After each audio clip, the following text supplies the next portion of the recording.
Chapter 1, Becoming Gojo Satoru's younger brother and almost dying in the womb at his hands. Today is a day that will be remembered across the entire Jujutsu world. The Six Eyes have appeared once again. Inside the Gojo clan's main estate, one of the three great Jujutsu families, an eerie silence filled the room. Everyone stared in astonishment at the two identical newborns lying on the bed, their mouths agape, yet unable to utter a word. The Six Eyes. The moment the first baby opened his eyes, this realization spread like wildfire through the room. A pair of breathtaking eyes, stretching out like an endless sky. A pair of pale blue irises, swirling with a misty white glow. The legendary Six Eyes, an extremely rare and powerful trait passed down through the Gojo bloodline, manifesting only once in 100 years, or even less. A power that granted unparalleled perception, 360-degree vision, the ability to see through vast distances, and absolute clarity in battle. When the first newborn revealed these eyes, the entire Gojo clan erupted in silent joy. Their long period of stagnation was over. For the Gojo clan, the birth of a Six Eyes wielder signified an unshakable future. But then, when the second baby opened his eyes, revealing the exact same pupils, the entire room fell into an eerie stillness. The same Six Eyes, the same sky blue glow. If one child was a blessing, then two was an anomaly, perhaps even an omen. In the world of Jujutsu, twins were seen as a curse, a deviation from fate itself. Though two individuals, they were inherently bound, mirroring, influencing, and even limiting one another. If they were ordinary people, this might not be an issue. But for sorcerers, especially ones destined for greatness, twins often meant a dilution of talent, an unnatural division of power. And now, with two newborns possessing the legendary Six Eyes, the implications were even more unsettling. Instinctively, everyone turned to the elder seated at the center of the room, awaiting his judgment. As if sensing the weight of their gazes, the two infants did something shocking. At the same time, they turned their heads toward the elder, their newborn faces eerily calm, their celestial eyes reflecting his figure. But there was a difference. The firstborn's gaze was ice-cold, devoid of curiosity, as if he had already seen through the world itself. His fate was special. He was the chosen one, destined to become the strongest sorcerer of his era. The second baby, however, held a different expression. His eyes were filled with quiet relief. He had finally been born, and within his gaze lay a trace of maturity that no newborn should possess. I never thought I'd reincarnate into Jujutsu Kaisen and become Gojo Satoru's younger brother. The entire pregnancy felt like a life-or-death struggle. I mean, I feel bad for what happened to Gojo Satoru, but does that mean I had to be reborn as his younger brother? This is way too much pressure. Aoi's heart was filled with complicated emotions. That's right. He was a reincarnator and was now reborn as Gojo Satoru's twin brother. Like Satoru, he possessed the legendary Six Eyes, the same sky blue pupils that signified overwhelming power. The same ability that made Gojo Satoru the strongest sorcerer in the world. However, only he knew the truth. He and Gojo Satoru were completely different. From the moment of conception, Aoi experienced the fear of almost dying. He wasn't supposed to exist. In the original timeline, Gojo Satoru never had a twin. There was only ever one wielder of the Six Eyes per generation. Aoi's birth disrupted the natural order, altering the original course of the world. But that wasn't the biggest issue. The real problem was that he had nearly died in the womb. Throughout their shared development, Satoru had unknowingly absorbed all of Aoi's cursed energy. Under normal circumstances, Aoi's power would have been completely drained before birth, his existence erased before he ever had a chance to live. But at the most critical moment, when he was on the verge of disappearing, his dormant abilities awakened. Shinigami Fusion System activated. At that moment, Aoi underwent an irreversible transformation. He was no longer a Jujutsu sorcerer. He was a Shinigami. That was the only reason he had survived. However, the cost was steep. Whatever remnants of cursed energy he once possessed were completely absorbed by Satoru, leaving him utterly incapable of using Jujutsu. Gojo Satoru remained the same, the chosen one, the prodigy, the one who stood above all. But Aoi? To the outside world, he was a failure. A boy with the legendary Six Eyes, yet no cursed energy. From the moment they were born, they were branded Gojo Satoru, a peerless genius. The heir of the Gojo clan. The strongest sorcerer of his generation. Aoi, a cursed anomaly. A child with six eyes but no power. A defect. A middle-aged man with a stern expression stepped forward, addressing the clan leader in a low voice. Clan head, twins are an ill omen for our family. Since the younger one has no trace of cursed energy, it means he was rejected by fate. He is nothing more than a false wielder of the Six Eyes. His tone was cold and direct. For the sake of the clan's future, I propose. Aoi could feel the killing intent, but he was powerless to do anything about it. Even with the system, he was still just a newborn. No strength. No means of resistance. No say in his own fate. The room fell into silence. Many in the Gojo clan felt sympathy for the child. After all, he was innocent. But none dared to object. No one could guarantee that this false wielder of the Six Eyes wouldn't interfere with the true heir's growth. In the end, the final decision rested with the Gojo clan's leader. The elderly clan head remained silent for a long moment. Then, he stepped forward, placing a hand on both infants' heads. The wielder of the Six Eyes must have absolute confidence. His voice was calm, yet firm. The Gojo clan does not fear an ill omen born from mere superstition. A kind smile formed on his lips as he looked down at the firstborn child. From today onward, your name shall be Gojo Satoru. Then, he turned to Ai. You are his younger brother. Though you lack cursed energy, the Gojo clan will still grant you a place to survive. But if you wish to thrive, you will have to rely on your own strength. The old man nodded in approval. From this day forward, you shall be Gojo Satoshi. The birth of the Gojo clan's 6 eyes once again sent shockwaves through the world of Jujutsu. But only those in this room knew the truth. One of these two brothers was destined to be the strongest sorcerer in the world. The other, a powerless anomaly. Gojo Satoshi let out a silent sigh of relief. At least I won't be killed right after birth. Satoru, being your brother is one hell of a nightmare. Good thing I'm a cheater. At that moment, a cold mechanical voice echoed in his mind. Chapter 2, System. You've broken before I even started using you? As he was carried out of the delivery room by a wet nurse, Gojo Satoshi, his new name now officially given, began interacting with his system. He was well aware that, as a heavenly restriction bearer, the Gojo clan would never take him seriously. In the current Jujutsu world, no one fully understood the true potential of those born with heavenly restriction. This would remain the case until Zenitoji, the sorcerer killer, made his mark on history. Until then, those born without cursed energy were simply ignored. Right now, the entire Gojo clan was celebrating the birth of Gojo Satoru. But as for his twin, the failed 6 eyes bearer, they likely felt nothing but disdain. But none of this mattered to Satoshi. As long as he survived, nothing else was important. No cursed energy? No ability to become a sorcerer? So what? He had a system. Besides, in this world, those born with heavenly restriction were far from weak. Satoshi's thoughts settled. Since he was now Gojo Satoru's twin, he wasn't about to let his adopted brother walk the path of loneliness and death. When he read the manga in his past life, there were many things he regretted seeing unfold. Now that he was here, he had a chance to change it. And the first step? Understanding his so-called Shinigami Fusion System. System, can you exchange powerful abilities for me? I don't have cursed techniques, so there should be some kind of compensation, right? No. Can you exchange items, then? Maybe a Zanpakuto from Bleach? Or something similar? No. Do you at least have a task system? Something where I can earn rewards for completing missions? No. 3 consecutive rejections. Satoshi blinked. Then what can you do? The system's purpose is to facilitate the fusion of Shinigami and Jujutsu techniques. However, the host cannot become a Jujutsu sorcerer. As a result, core functions such as task assignment and item exchange have been rendered inoperative. Remaining functional features, Zanpakuto forging, Zankensuki training. Hearing this, Satoshi felt a bit more at ease. At least it wasn't completely useless. Zanpakuto and Zankensuki, the foundational aspects of a Soul Reaper's strength, were still available to him. Still, it would have been nice if the system included something like the Hogyaku. If that were the case, then the entire Jujutsu world would be a non-issue. Just as he was thinking about the potential of the system, it suddenly fell silent. System, explain the remaining functions. There are no additional functions. All available features have been fully explained. Satoshi's sky-blue eyes went blank for a moment. That's it? His golden finger was already half broken before he even started using it? In his past life, he had terrible luck and died unexpectedly, but then he was lucky enough to reincarnate. In the womb, he was nearly absorbed by Satoru, but then he awakened his system and survived. Well, luck or not, he was alive. And that was enough. The system had only 2 remaining functions, but at least they seemed useful. Satoshi could only console himself with that thought. In modern times, if you don't master the art of self-persuasion, you won't survive in the workplace, he mused. Still, at least the core of the Bleach system, the Zanpakuto, was intact. That alone would provide immense help in the future. As someone with heavenly restriction, his greatest asset wouldn't be cursed energy, but cursed tools. And there was no doubt, the Zanpakuto he would forge in the future would become his ultimate cursed tool. Forget it. This is already good enough. As long as I have a Zanpakuto and Zankensuki, I'll be fine. System, how do I forge a Zanpakuto? The Zanpakuto forging function has not been activated. Please obtain a forging tool first. Huh? I actually need real forging tools? I can't just summon a Zanpakuto with my mind. Please obtain a forging tool first. The system's response was completely mechanical. Satoshi sighed. Alright, then how do I activate the 4 fundamental Shinigami techniques Zenjutsu, Hakuda, Ho-Ho, and Kido? The host currently does not meet the conditions to learn these skills. Please explore and unlock them on your own. Seriously. Satoshi's mind went blank for a moment. I'm just a newborn. How long will it take before I can even get my hands on forging tools? And now, he had to figure out the conditions for learning Shinigami techniques on his own? Isn't this practically a death sentence? Satoshi wanted to complain, but the system had already fallen silent. So this is my new life, huh? A mix of surprises, and plenty of headaches. Twin 6 eyes. The moment those 2 words spread, the entire Jujutsu world was thrown into an uproar. Even though the Gojo clan had not made an official announcement, as one of the 3 great Jujutsu families, every move they made was under close scrutiny. 2 children with the 6 eyes, the implications were simply too shocking.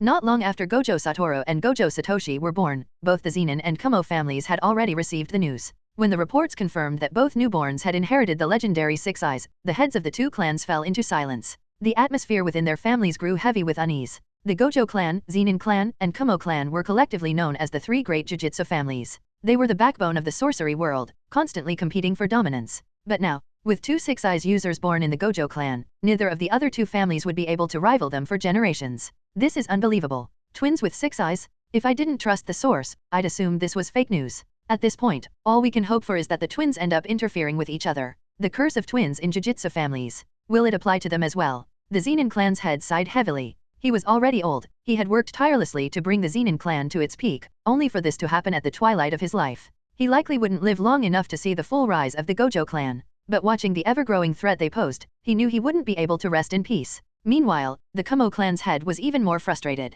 Among the three great families, the Kumo clan had always been the weakest in influence. He had spent years trying to change that. Yet now, with the Gojo clan producing two Six Eyes wielders, the Kumo clan's position was in even greater jeopardy. Did the Gojo clan get blessed by Amaterasu? How the hell did they end up with two Six Eyes? Even if they're twins, there's no doubt they'll both reach the peak of the sorcerer world. At this point, all the Kumo clan head could do was pray that their descendants would produce someone with an even stronger blood manipulation technique. Anything to help them close the gap. Chapter 3, Gojo Satoru's Guilt. 6 years later. Satoshi, want to go out and play? A boy with white hair, white eyelashes, and striking blue eyes stared curiously at his younger brother, wondering what was always on his mind. Despite the elders in the clan warning him that Satoshi would hold him back, advising him to keep his distance, Satoru had his own thoughts on the matter. He couldn't quite explain it, but he felt a unique connection to this twin brother of his, one who looked exactly like him yet stood apart in so many ways. Satoshi lacked cursed energy and bore the burden of heavenly restriction, but that didn't stop Satoru from caring for him.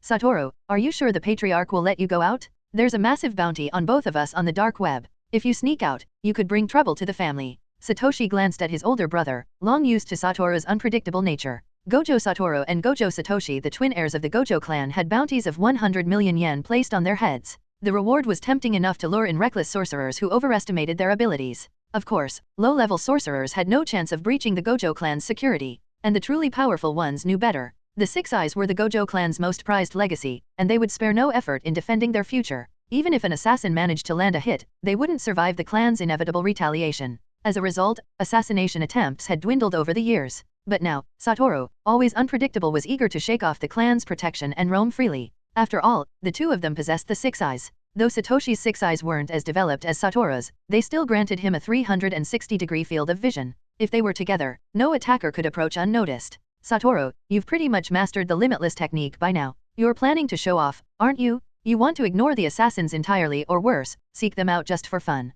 Satoshi's tone was exasperated. Satoru might be a prodigy, but at the end of the day, he was still a kid. And kids love to show off. Satoshi, on the other hand, had no such desire, especially if it meant putting himself in unnecessary danger. But 5 minutes later, Satoru leapt over the estate wall, Satoshi slung over his shoulder. Satoshi's face was blank with despair. Gojo Satoru, you absolute bastard. Do you even understand the concept of restraint? One day, you're going to regret being this reckless. If you keep treating me like this, don't expect me to cover for you when things go south. I'll just stand by and watch you get sliced in half like a Kit Kat? And seriously, carrying me like this? Where's my dignity? If I had cursed energy, or if my heavenly restriction had fully developed, you'd be the one struggling right now. Satoshi let out a silent sigh, directing his frustration at the system. It had been 6 years. And still, his Zanpakuto hadn't activated. The so-called Zanpakuto forging function had been dormant since the day it appeared. If not for the system responding every now and then, Satoshi would have assumed he had gotten a defective one. As he grew, the heavenly restriction began enhancing his physical abilities, but the Shinigami Fusion System remained stagnant. If not for the fact that it had saved his life when he was born, Satoshi would have given up on it entirely. He knew how the Jujutsu Kaisen world would unfold. He possessed heavenly restriction and no cursed energy, but so did Zenintoji. If he dedicated himself to training, he could very well become another unstoppable force. Maybe even rival Satoru. But for now, right now, the limitless technique ensured that Satoru could still completely overpower him. Satoshi, thrown unceremoniously to the ground by Satoru, glared at his brother with resentment. Satoru stood coolly beside him, completely unfazed, while Satoshi was left sprawled on the ground. It was a ridiculous sight, one that was far from dignified. And so, the twin heirs of the Gojo clan left the family estate alone. Satoshi, don't worry about not having cursed energy. I'll figure something out when we get back. It's just cursed energy and techniques. I'll find a way for you to become a sorcerer. Trust me, brother. At this point, Satoru still didn't fully understand heavenly restriction or its implications. All he knew was that he felt guilty. The Six Eyes were not ordinary. Those who inherited them were born with heightened awareness and an exceptional memory. That meant Satoru remembered. He remembered what had happened in the womb, and he knew exactly why Satoshi had no cursed energy. Satoshi wasn't supposed to be powerless. Before birth, his cursed energy had been just as strong as Satoru's. But due to an uncontrollable instinct, Satoru had absorbed all of it, leaving Satoshi completely devoid of cursed energy. In the entire world of sorcery, nearly everyone possessed cursed energy to some degree. For someone like Satoshi, who couldn't sense it at all, it was almost unheard of. And without cursed energy, he couldn't use the Gojo clan's signature ability, the limitless technique. If cursed energy was electricity, then sorcerers were electrical appliances, each functioning uniquely when powered. For an easier comparison, if cursed energy was like chakra in Naruto, then jujutsu techniques were like ninjutsu. But unlike ninjutsu, jujutsu techniques weren't something one could learn. They were innate abilities, inherited from birth. Satoru knew this, and because of it, he had always felt guilty. Satoshi should have had the same potential as him, but because of what he had done, Satoshi had been denied that future. That was why, despite the clan elders repeatedly warning him to stay away, Gojo Satoru never abandoned his brother. He refused to. Satoru, you're overthinking it. Satoshi gave a small smile. In truth, he felt nothing but relief. Because of what happened in the womb, he had gained heavenly restriction. And he knew, if that incident had never happened, if they had both been born as sorcerers, they might have ended up like Zenin Maki and Zenin Mai, two siblings, each with potential, yet unable to fully unlock it. But now, his path was different. And that, to him, was a blessing. Chapter 4, a 200 million yen bounty? Just for assassinating the Six Eyes? Satoshi dusted himself off, preparing to continue comforting Satoru, but then a smirk appeared on his face. Satoru, looks like someone's decided to give you a show. It's your time to shine. Gojo Satoru and Gojo Satoshi locked eyes, both immediately realizing the presence of a hidden sorcerer in the distance. Well, Satoshi, it seems like you've been keeping up with your Six Eyes training. Realizing an attack was imminent, Satoru's expression shifted into one of playful excitement. Today was the perfect opportunity to demonstrate his mastery of Limitless in front of Satoshi. And maybe just maybe it would ignite his brother's fighting spirit. If Satoshi got fired up and wanted to become a sorcerer, he wouldn't waste his potential wandering aimlessly. Satoshi, of course, knew exactly what Satoru was thinking. But rather than pointing it out, he simply stood beside him in silence, waiting for his reckless brother to put on a show. From a distance, a middle-aged sorcerer watched the twins with sharp eyes. He had originally come to scout the Gojo clan's residence but unexpectedly stumbled upon his bounty targets. What made Sejo Yohei even more excited was the fact that they were amused. As if they had known he was there the entire time. What the hell? Even at death's door, they're still acting cocky. Shock flooded his mind but he refused to stop his attack. This strike would land. It had to land. But just as Yoro was about to pierce his target's flesh, a powerful repelling force pushed against his arm. No matter how hard he tried, he couldn't push the blade forward. Infinity activated. Satoru had been watching him from the moment he arrived. And naturally, he was already prepared. This is Infinity, the fundamental application of the Gojo clan's limitless technique. Simply put, the closer an attack gets, the slower it becomes, until it eventually stops entirely. Meaning, no attack can ever reach me. Satoru explained with a smug grin before turning to his brother expectantly. Well, Satoshi, cool, right? Want to learn it? Satoshi curled the corners of his mouth into a half-hearted smile and clapped perfunctorily. Wow, Satoru, you're so amazing. Like I don't already know how broken Limitless is. But, unfortunately, I don't have cursed energy. Good thing I'm a reincarnator. I know exactly how powerful heavenly restriction is and how to use it in the future. If I were really just your ordinary brother, I'd probably be so pissed at you right now that I'd fall into a deep depression. Satoshi sighed internally, then casually reached out and patted Sejo Yohei's disembodied right hand, the one extended through Void Rend, and effortlessly took Yora, the cursed tool, from his grip. Thanks to his innate talent for forging Zanpakuto, cursed tools, Satoshi could feel the power within the weapon. His forging abilities weren't active yet, but that didn't stop him from studying the intricacies of cursed tools. Meanwhile, in the distance, Sejo Yohei watched the scene unfold in shock. He had no idea what had just happened. But before he could even react, a massive, bare-chested man with rock-solid muscles and a giant hammer materialized beside him. The sheer pressure this newcomer exuded was suffocating. Sejo's instinct screamed at him. If you resist, you die. That was the only thought in his mind. Misunderstand. Sejo tried to speak, but the hammer-wielding man sneered in disdain. With a single, forceful swing, Sejo Yohei was knocked unconscious. The once feared assassin of the dark web now lay sprawled outside the Gojo clan estate, completely subdued. Satoru, Satoshi, you two little brats keep running around. The towering man strode toward them, carrying Sejo in one hand and his hammer in the other. The patriarch is furious. If I hadn't sensed the fluctuations in cursed energy, I wouldn't have even known you were near me. He glanced at Satoshi and extended his free hand. Satoshi, hand over that cursed tool. It's not something you should be playing with at your age. With just a single glance, he had already distinguished the two twins apart. Chapter 5, The Guard. Uncle Takia, I'm Satoshi, and the one holding the cursed tool is Satoru. Satoru deliberately imitated Satoshi's tone, reversing their names in an attempt to confuse Gojo Takia. He was always frustrated that, despite looking identical, Takia could easily tell them apart every single time. Takia stroked his unshaven chin, amusement written all over his face. Without warning, he stretched out his arms and effortlessly lifted both Satoru and Satoshi off the ground, one in each hand. You're still trying to trick me? Satoru, your muscles aren't as developed as Satoshi's. You may have unparalleled talent in Jujutsu, but you still need to train your body. Then, turning to the boy sitting on his left arm, his tone softened slightly. So, what were you two doing sneaking out today? There was an unmistakable fondness in Takiya's voice, a clear contrast to how he spoke to Satoru. Gojo Takia was the cursed tool forger of the Gojo clan, responsible for crafting most of the tools used by its members. However, in the world of Jujutsu, the profession of a cursed tool master was seen as inferior to that of a sorcerer. Only those with weaker cursed energy or no sorcerer potential at all usually pursued this path. That was why Takia had been so surprised when Satoshi approached him at a young age, eager to learn the art of forging cursed tools. Despite others calling Satoshi's six eyes fake, he was still a legitimate heir of the Gojo clan. For someone of his status to willingly take an interest in forging was unheard of. What Takia didn't know was that Satoshi had a far greater reason for seeking him out. In order to activate the Zanpakuto forging function within his system, he needed a forging tool of his own. That was why, at the age of 3, when he received his first hammer as a gift, he had been thrilled. But what he hadn't expected was that the system would require him to slowly refine his forging skills before unlocking the ability. And so, after years of training under Takia, he had finally improved his skills to the critical threshold. Just one more step, one final push, and he would be able to activate the Zanpakuto forging function. Sitting comfortably on Takiya's arm, Satoshi looked at the man who had been teaching him and responded politely. Master Takia, I didn't want to come out at all. Satoru dragged me along. Now that he's mastered Limitless, I don't stand a chance against him. With that, he jumped down from Takiya's arm and handed over the cursed tool he had taken from the assassin. Master, this tool feels different. It seems to be of extremely high quality. Takia examined the weapon and nodded.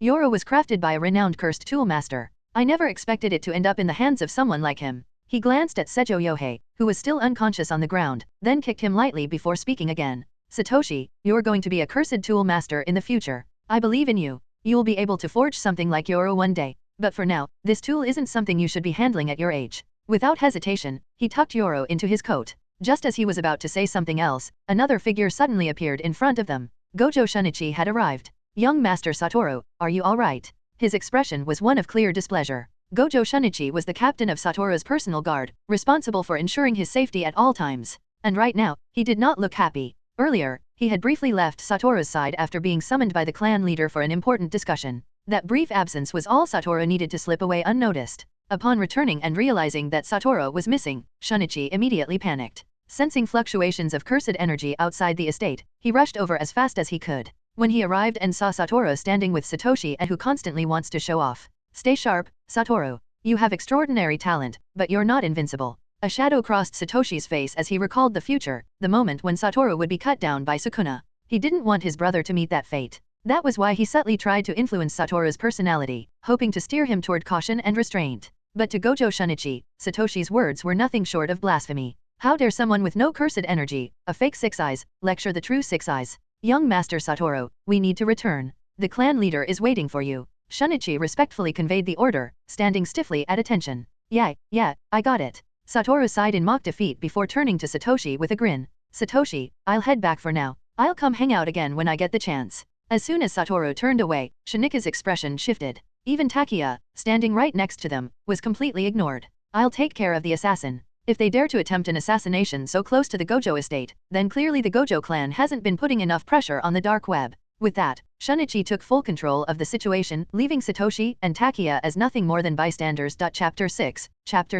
Gojo Takia, the Motivational Master. Watching Shunika's departing figure and feeling the stark difference in treatment, Takia clenched the hammer in his right hand. A fleeting trace of sorrow flickered in his eyes. As a member of the Gojo clan, he understood that such favoritism wasn't right. But even so, he was powerless to change it. Takia reached out, ruffling Satoshi's white hair, his deep blue eyes meeting the boy's pale ones. His voice was solemn as he spoke. Satoshi, do you understand? The Gojo clan is like a massive tree. Sorcerers are the trunk, providing strength and stability, while those of us without Jujutsu talent are merely its branches and leaves. Only by fulfilling our roles can the Gojo clan continue to flourish. Cursed energy and techniques are determined by fate. No one can change that. From the moment you were born, this was your reality. There's no point in resenting it. Takia wanted to ensure Satoshi didn't develop any misguided ambitions. Even though Satoshi possessed exceptional forging talent, in a world dominated by Jujutsu sorcerers, a cursed tool forger's influence was insignificant. Despite Satoshi and Satoru both being legitimate heirs with the right to compete for the position of clan head, in the end, the one who would truly represent the Gojo clan could only be Satoru.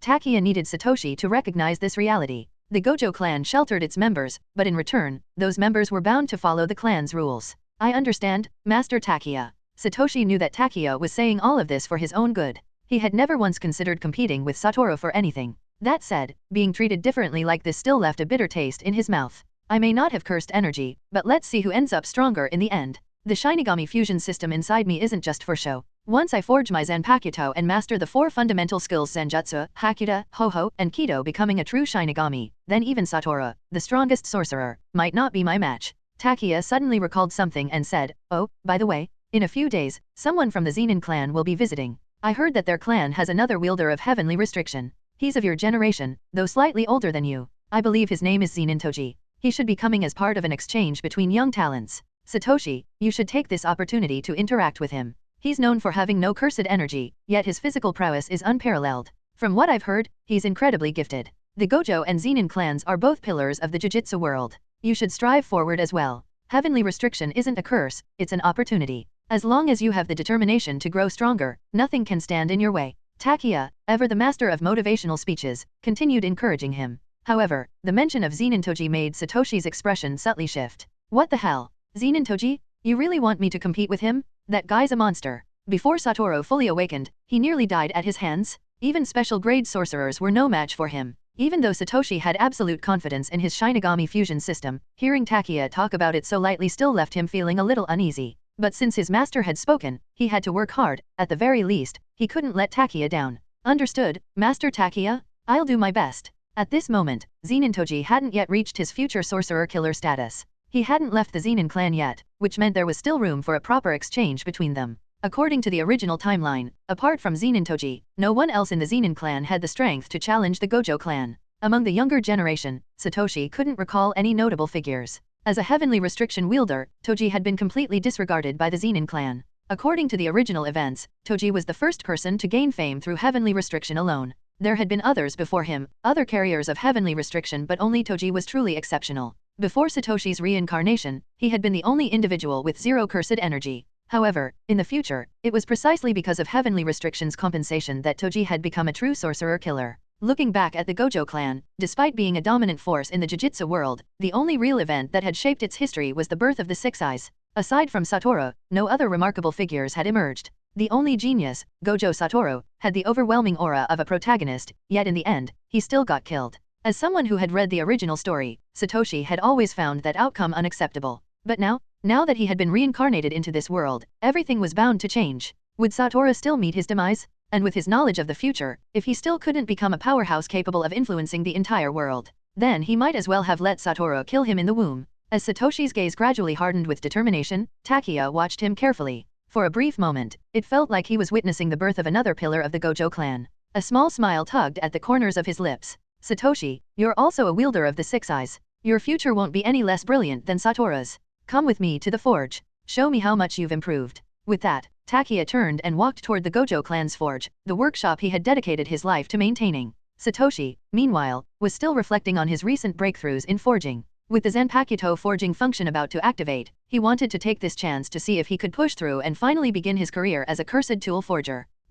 Master Takiya, you better be careful." Satoshi gripped the iron hammer that Takiya had gifted him when he was 3 years old, raising it as if preparing to forge. Takiya snorted. "Huh, brat, I'm your forging master. Do you really think you can scare me?" He prided himself on knowing Satoshi's forging skills by unrestrained mockery. "Are you serious? You expect me to believe that a 6-year-old forged a cursed tool?" Shunichi shook his head, sneering. "When did the standards for cursed tool forgers become so low? If that's the case, why don't we bring in all the other failures of the Gojo family and have them train under you too? If you can turn a 6-year-old into a forger, then surely, I should stop calling you Master Takiya and start calling you Grandmaster instead, huh? Well, Grandmaster Takiya." The biting sarcasm in Shunichi's words made Takiya's face darken. Though widely recognized as a master forger, he had never successfully trained an apprentice. Many had sought to learn from him, only to leave, claiming they had gained nothing. The title of master was nothing but a source of frustration for Takiya. On the other side of the room, Satoshi frowned as he slowly opened his eyes. His body was still weak from exhaustion, but Shinika's voice was too grating to ignore.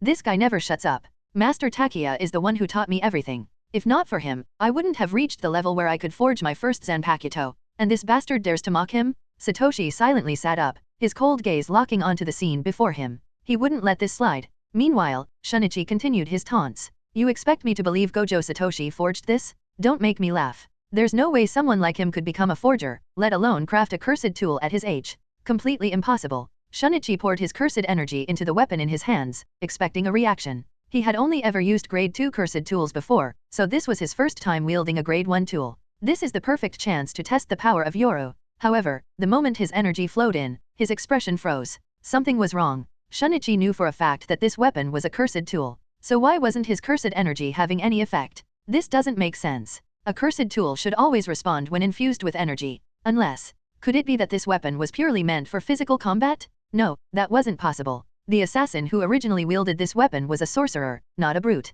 His fighting style was based on cursed energy manipulation. Then why? Shinika's eyes widened as an unsettling thought crossed his mind. Is this really just a worthless, decorative blade forged by Satoshi? It has to be. Takia must have been blinded by his own bias, thinking it was a cursed tool just because Satoshi forged it. Damn it, that means I've been tricked. So where the hell is the real grade 1 tool? With that realization, his frustration boiled over. This thing isn't even a cursed tool, it's trash. Shinichi scoffed, shaking his head. As expected of a fraudulent master. You call this a cursed tool? Master Takia, I wonder how your colleagues would feel if they saw how far you've fallen. If you lack the talent to teach, you should just focus on your work. Stop wasting your energy on a useless failure like. Shinika's voice cut off abruptly. When he turned his gaze, he realized that Satoshi was awake. The boy sat up, his piercing gaze locked onto him with unsettling calm. Shinika's expression stiffened. Although he thought poorly of Satoshi, saying it to his face was different. After all, no matter what, Gojo Satoshi was still a direct descendant of the Gojo clan. As long as the clan leader did not strip Satoshi of his inheritance rights, this failure could still represent the clan in the future.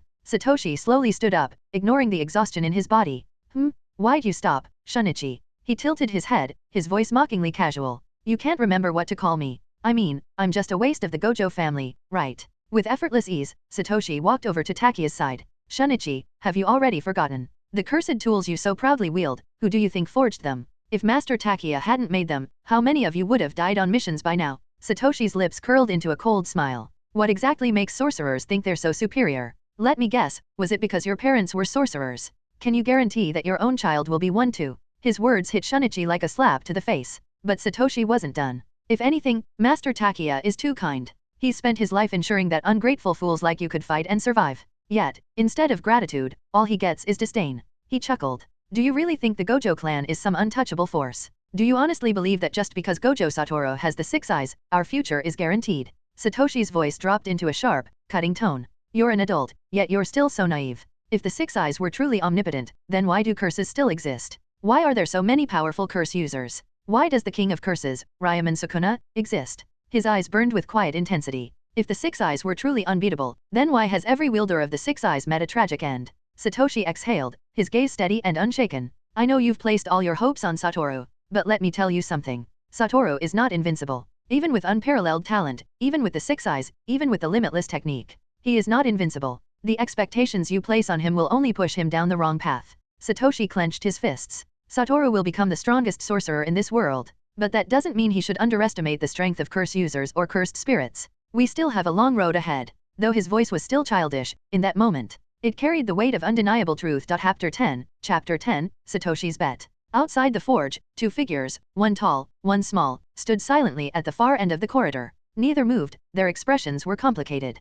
Clan head, is Satoshi right? Are the 6 eyes truly invincible? Hearing the boy's question, the old man sighed. He reached out, gently ruffling Satoru's pure white hair before shaking his head. I never expected Satoshi to have such a deep understanding of the world of sorcery. A hint of regret flickered in his eyes. It's a pity Satoshi lacks talent in jujutsu. With his insight, he could have guided the Gojo clan to even greater heights. Satoru looked up at the old man beside him, his bright blue eyes filled with curiosity. Clan head, even if Satoshi doesn't have cursed energy, he'll still become someone extraordinary in the world of sorcery. His voice was firm, unwavering. If Satoshi is willing to take over the Gojo clan, I'll help him manage it. No matter what, I won't let him bear that burden alone. Satoru felt his brother's love and care for him. At the same time, guilt gnawed at him, guilt over Satoshi's situation. It was this guilt that made him willing to give his brother everything he had. The old man stared at Satoru in stunned silence, then sighed, a trace of warmth flashing across his face. Satoru, being the clan head isn't easy. If you truly care about Satoshi, then you should bear that pressure yourself.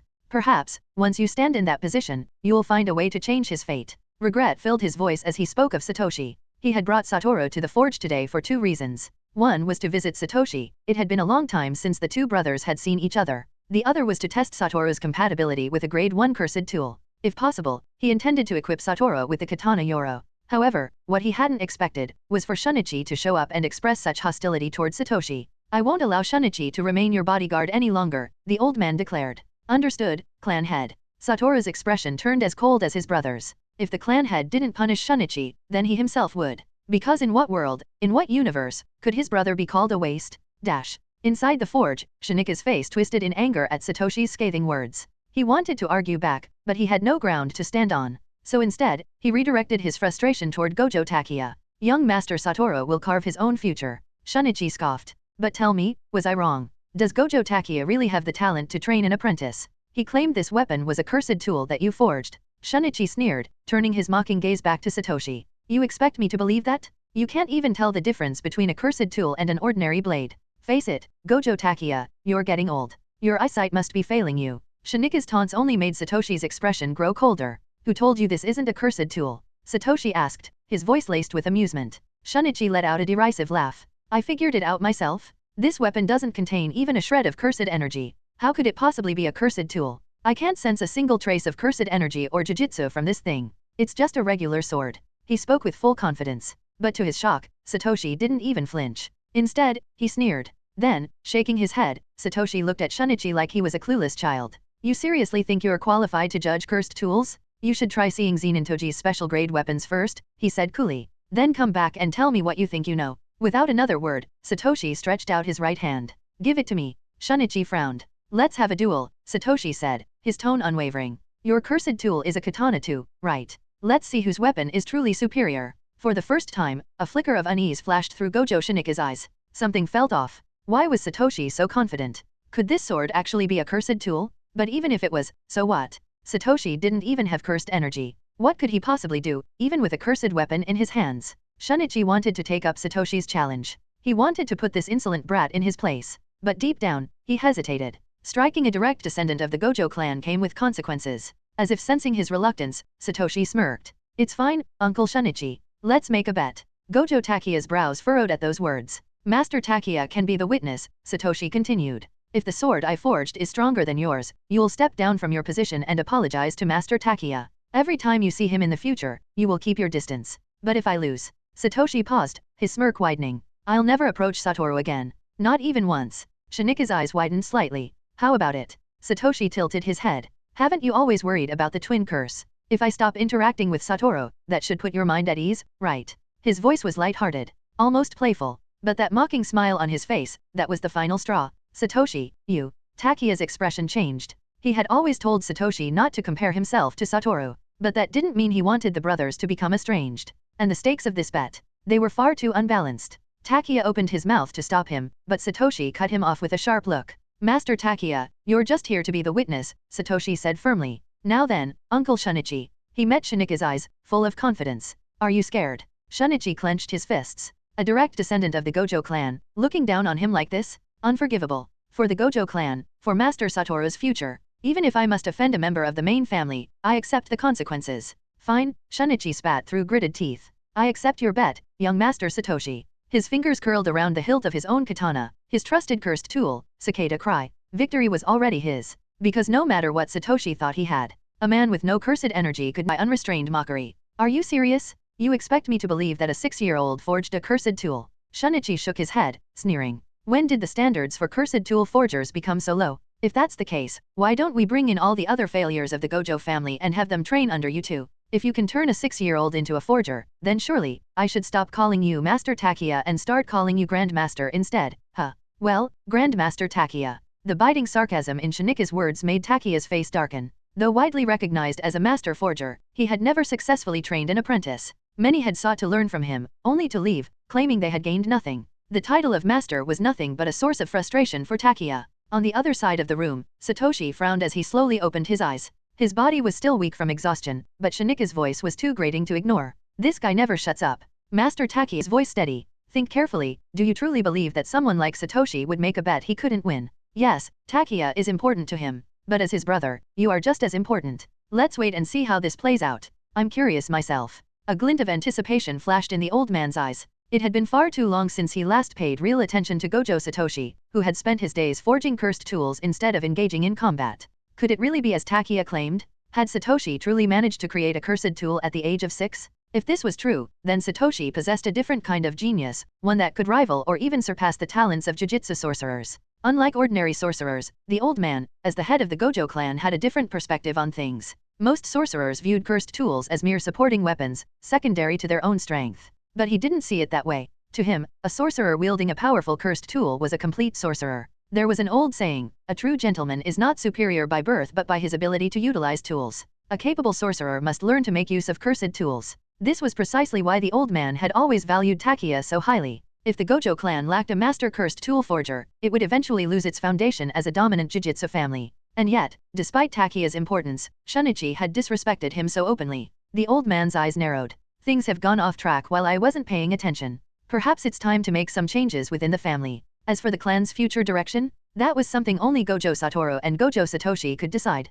The two Six Eyes bearers would either rebuild the Gojo clan from within, or burn it down and create something entirely new. As for himself, he was merely the guard dog, the one who had to ensure that this massive ship, the Gojo clan, didn't sink before it reached its destination. Whether Satoru and Satoshi chose to restore or destroy the ship, that was no longer his concern. Compared to the old man's deep contemplation, Satoru's emotions were much simpler. If Satoshi is truly at a disadvantage, then I'll intervene and end this bet immediately. His bright blue eyes remained glued to the scene inside the forge, unwilling to miss a single detail.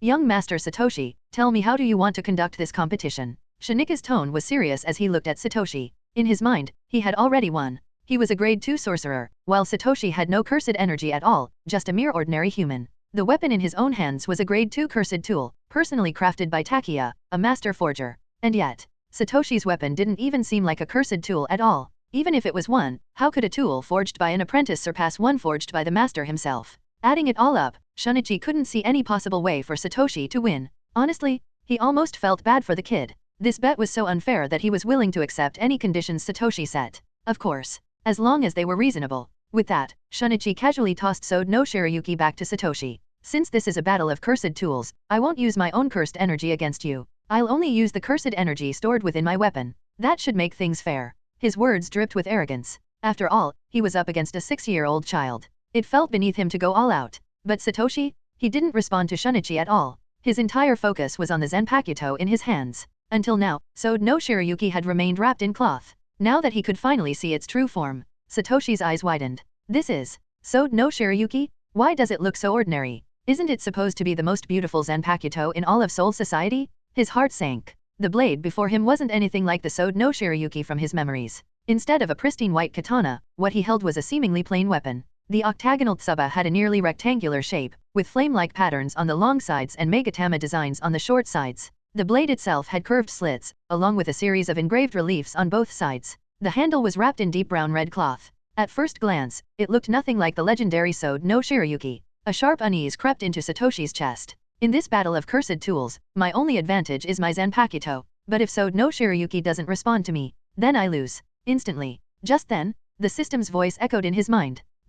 Binding complete. Host has successfully bonded with Zanpakuto, Sode no Shirayuki, Asachi State. Follow the system's guidance to unlock Shikai and Bankai at your own pace. Hint 1. A Zanpakuto's appearance, state, and abilities are shaped by the Shinigami's own soul. Hint 2. To wield its power, the Shinigami must learn their Zanpakuto's name and engage in a mental dialogue with it. Hint 3. Every sword has a name. By calling upon it, a Shinigami can awaken their blade's true power. Hint 4. Bankai is the final release stage of a Zanpakuto. To achieve it, the wielder must materialize and subdue their blade's spirit. Chapter 12, Kendo Experience. Through the system's explanation, Satoshi finally understood the current state of Sode no Shirayuki. So, this is an Asachi. It seems that every Zanpakuto I forge will start in this form. Only by learning its true name can I achieve Shikai, and by subduing its spirit, I can attain Bankai. Fortunately, I already understand how the Shinigami system works and know the names of each Zanpakuto. Otherwise, if I had to figure out the name now, it would be too late. Satoshi let out a quiet breath of relief.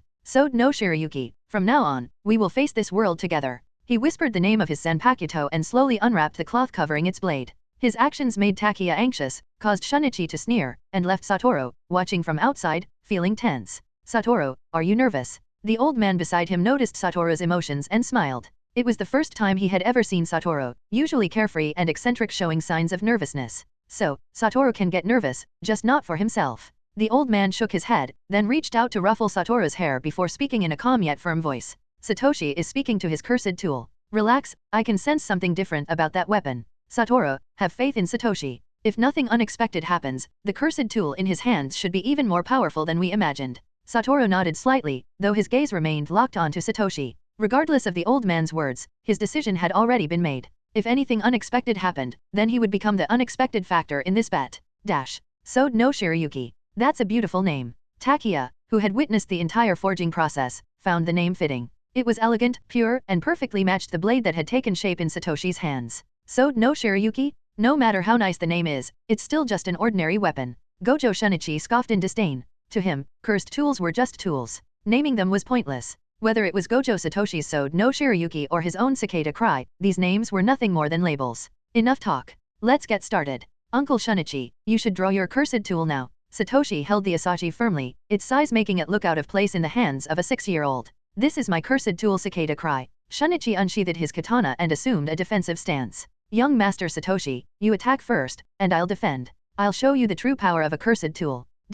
Clang, clang, clang. The sound of swords clashing filled the forge. Satoshi pressed forward, striking with his asashi again and again. Shinichi, wielding cicada cry, easily parried each blow. The difference in experience between the two was vast. Although both wielded swords, Satoshi had zero kendo training, while Shinichi was a recognized master of the art, one of the strongest swordsmen in the entire Gojo clan. It was precisely because of this skill that Shinichi was so confident. Even so, he didn't use his full strength. After all, his opponent was just a 6-year-old child. As much as he despised Satoshi, his pride as a swordsman prevented him from outright crushing the boy. Still, this sword. Even as he casually deflected Satoshi's strikes, a thought nagged at the back of Shinichi's mind. Why hasn't my blade cut through his yet? Shouldn't it have bent or broken by now? By all logic, an ordinary weapon should have already sustained damage. Yet Sode no Shirayuki remained completely intact. Could this really be a cursed tool? Shinichi frowned. He couldn't sense any cursed energy from it, something that went against the very nature of cursed tools. Meanwhile, Satoshi had a completely different reaction.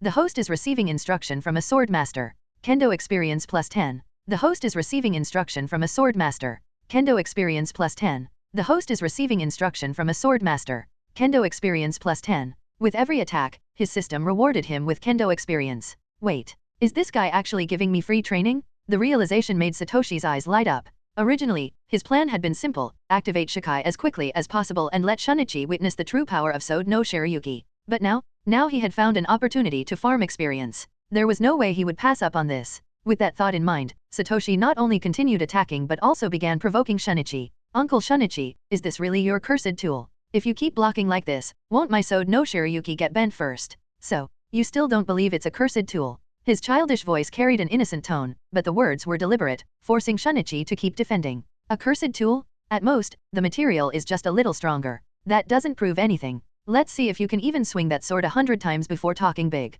Shinichi sneered. He still refused to acknowledge Sode no Shirayuki as a true cursed tool. Besides, no matter how strong the sword was, it wouldn't matter. Satoshi was just a kid, his stamina wouldn't last long, and he was right. By the time Satoshi had swung 30 times, his strength was already starting to fade. Forging Sode no Shirayuki earlier had already drained him, and now swinging a full-sized katana repeatedly was taking its toll. Even with the benefits of his heavenly restriction, he was still only 6 years old. 31, 32, 33. His arms burned with exhaustion, but each system notification kept his motivation high. He knew this was a rare opportunity. If he won this bet, Shinichi would never let him spar like this again. 40, 41. By the time he reached 43 strikes, his arms felt like lead. But in exchange, his system had rewarded him 430 points of kendo experience. For the first time, his kendo proficiency on the system panel moved 0% to 1%. This is too slow. Once his swordsmanship experience reached the threshold, he could unlock Hakuda, hand-to-hand combat techniques. Among the 4 basic Soul Reaper combat styles, Senjutsu, swordsmanship, Hakuda, hand-to-hand combat, Ho-Ho, mobility, and Kido, demon arts, Hakuda was the one that best suited his body at the moment. After all, heavenly restriction made his physical abilities far superior to normal. Without a cursed tool in hand, his body itself would become his strongest weapon. I need to grind more kendo experience and master Hakuda as soon as possible, and the fastest way to do that was to keep forcing Shunichi to fight him. Chapter 13, Dan Sode no Shirayuki. At this moment, facing Satoshi's weak and sluggish sword swings, Shunika's patience had reached its limit. By the time Satoshi swung his sword for the 43rd time, Shunichi could already tell Satoshi was exhausted. Yet, despite over 40 strikes, the blade remained unbent. Shunichi was slightly shocked. If this Sode no Shirayuki had truly been forged by Takiya, then the craftsmanship was truly extraordinary. Even so, he still did not believe that Sode no Shirayuki was a cursed tool. Young Master Satoshi, that's enough, Shunichi said, his tone laced with impatience. I'm done playing this fencing game with you. Let me show you what a real cursed tool is. Shunichi felt he had already shown enough respect for the direct descendant of the Gojo clan. He wasn't willing to waste any more time. Blocking Satoshi's next strike with ease, Shunichi channeled his cursed energy into his weapon. Cicada, harass the enemy. As his cursed energy surged into the blade, the forge was suddened of countless cicadas chirping from seemingly nowhere. Cicada means cicada? The sound of cicadas was just that, the chirping of cicadas. But this was the ability of Gojo Shinika's cursed tool. Its power was simple yet insidious. By using the sharp, piercing cry of a cicada, it disrupted the opponent's will for a split second. Simultaneously, it allowed the user to unleash an air blade as thin as a cicada's wing. This was his weapon, a grade 2 cursed tool. Cicada's cry? Satoshi, stay focused. As the forger of Cicada's cry, Takiya knew its power all too well. He knew that while Shunichi wouldn't use the air blade to physically harm Satoshi, the sudden mental interference from the Cicada's cry wouldn't be easy to endure either. From Takiya's perspective, the outcome was already set in stone. At first, he had hoped that Sode no Shirayuki would serve as Satoshi's trump card. But after watching the battle, it was clear, the sword had strength, but no real power. Others might be impressed that Sode no Shirayuki had endured over 40 clashes without so much as bending, but Takiya wasn't surprised. After all, he had integrated a grade 1 cursed tool into Sode no Shirayuki's core. Still, was this the end? Was Gojo Satoshi truly going to lose? Outside the forge, Satoru stood watching, his body already brimming with cursed energy, prepared to intervene. Like Takiya, he believed Satoshi was at a disadvantage. The katana named Sode no Shirayuki seemed incapable of resisting the power of Cicada's cry. But just as before, the elder beside him stopped him. Satoru, where do you think you are going? Satoru's expression was filled with dissatisfaction. For a moment, he even began to doubt the clan leader's intentions. Did he truly want to see Satoshi fail? Was he deliberately preventing him from reaching out to his younger brother? Seeing Satoru so agitated, the old man shook his head with a chuckle. Logically speaking, you and Takiya should be the ones who understand Satoshi best, shouldn't you? So why are you more impatient than an old man like me? Look at Satoshi's face. Does he look like someone who's cornered? Satoru frowned and turned his gaze towards Satoshi. In that instant, his body stiffened. There was no panic on Satoshi's face. Instead, there was a confident smile. What's going on?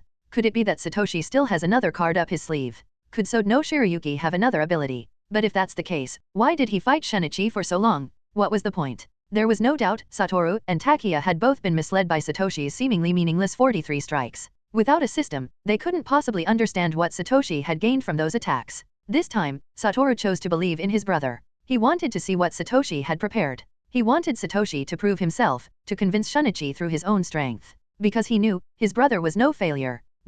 Meanwhile, inside the forge, Satoshi tightened his grip around Sode no Shirayuki, feeling the flow of cursed energy within. It seems, this is the limit of what I can gain from this. Shaking his head slightly, Satoshi cleared his mind. Then, raising his right hand to eye level, he called out, "Dance, Sode no Shirayuki." The moment he spoke, the asachi in his hand began to change. The blade, the guard, and the hilt all turned pure white. The blade itself shifted from its squared shape to an elegant oval, 6 hollowed-out patterns emerging across its surface. At the base of the hilt, a mysterious engraving appeared, and a white ribbon materialized at the end. Everyone in the forge was stunned. What just happened? I didn't even blink. How did the cursed tool suddenly change form? How could it shift so drastically just because Satoshi said those words? Seeing Sode no Shirayuki's true form, Shunichi could no longer deny the truth. This was no ordinary katana. Takiya had been right all along. This was a cursed tool? Such an incredible weapon exists? Satoshi's talent isn't in sorcery, it's in forging cursed tools. A shape-shifting cursed tool, something like this could revolutionize the entire Jujutsu world.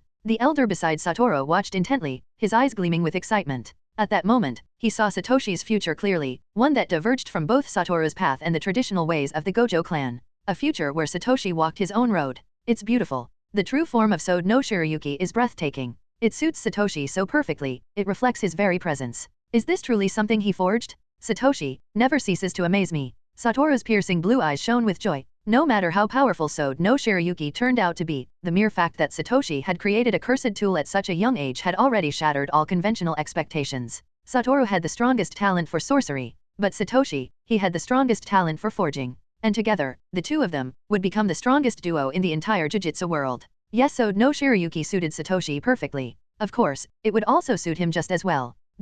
Takiya's hands trembled slightly as he stared at the blade. It's real? This is real. So that's why I couldn't fully unleash its true form before. It wasn't because of the forging, but because I was using it incorrectly. The aura surrounding Sode no Shiryuki was overwhelming. Had he not seen it with his own eyes, he would have never believed that such a masterpiece had been created by a 6-year-old child. This power, this frost energy, is this truly cursed energy? Could it be that Satoshi has somehow broken the very rules of the Jujutsu world? Takiya's eyes were locked onto Satoshi. He knew, this sword held more than just raw strength. There was something hidden within it. Something beyond what any cursed tool had ever achieved before. This was the judgment of a master craftsman. Chapter 14, Snow Falls, the most beautiful Zanpakuto. Young Master Satoshi, even if you can forge a cursed tool, do you really think your Sode no Shiryuki is stronger than my cicada's cry? The world of cursed tools is far deeper than you think, young Master Satoshi. Feeling the energy emanating from Sode no Shiryuki, Shunichi couldn't identify what it was, but he instinctively categorized it as cursed energy. Even so, he remained confident.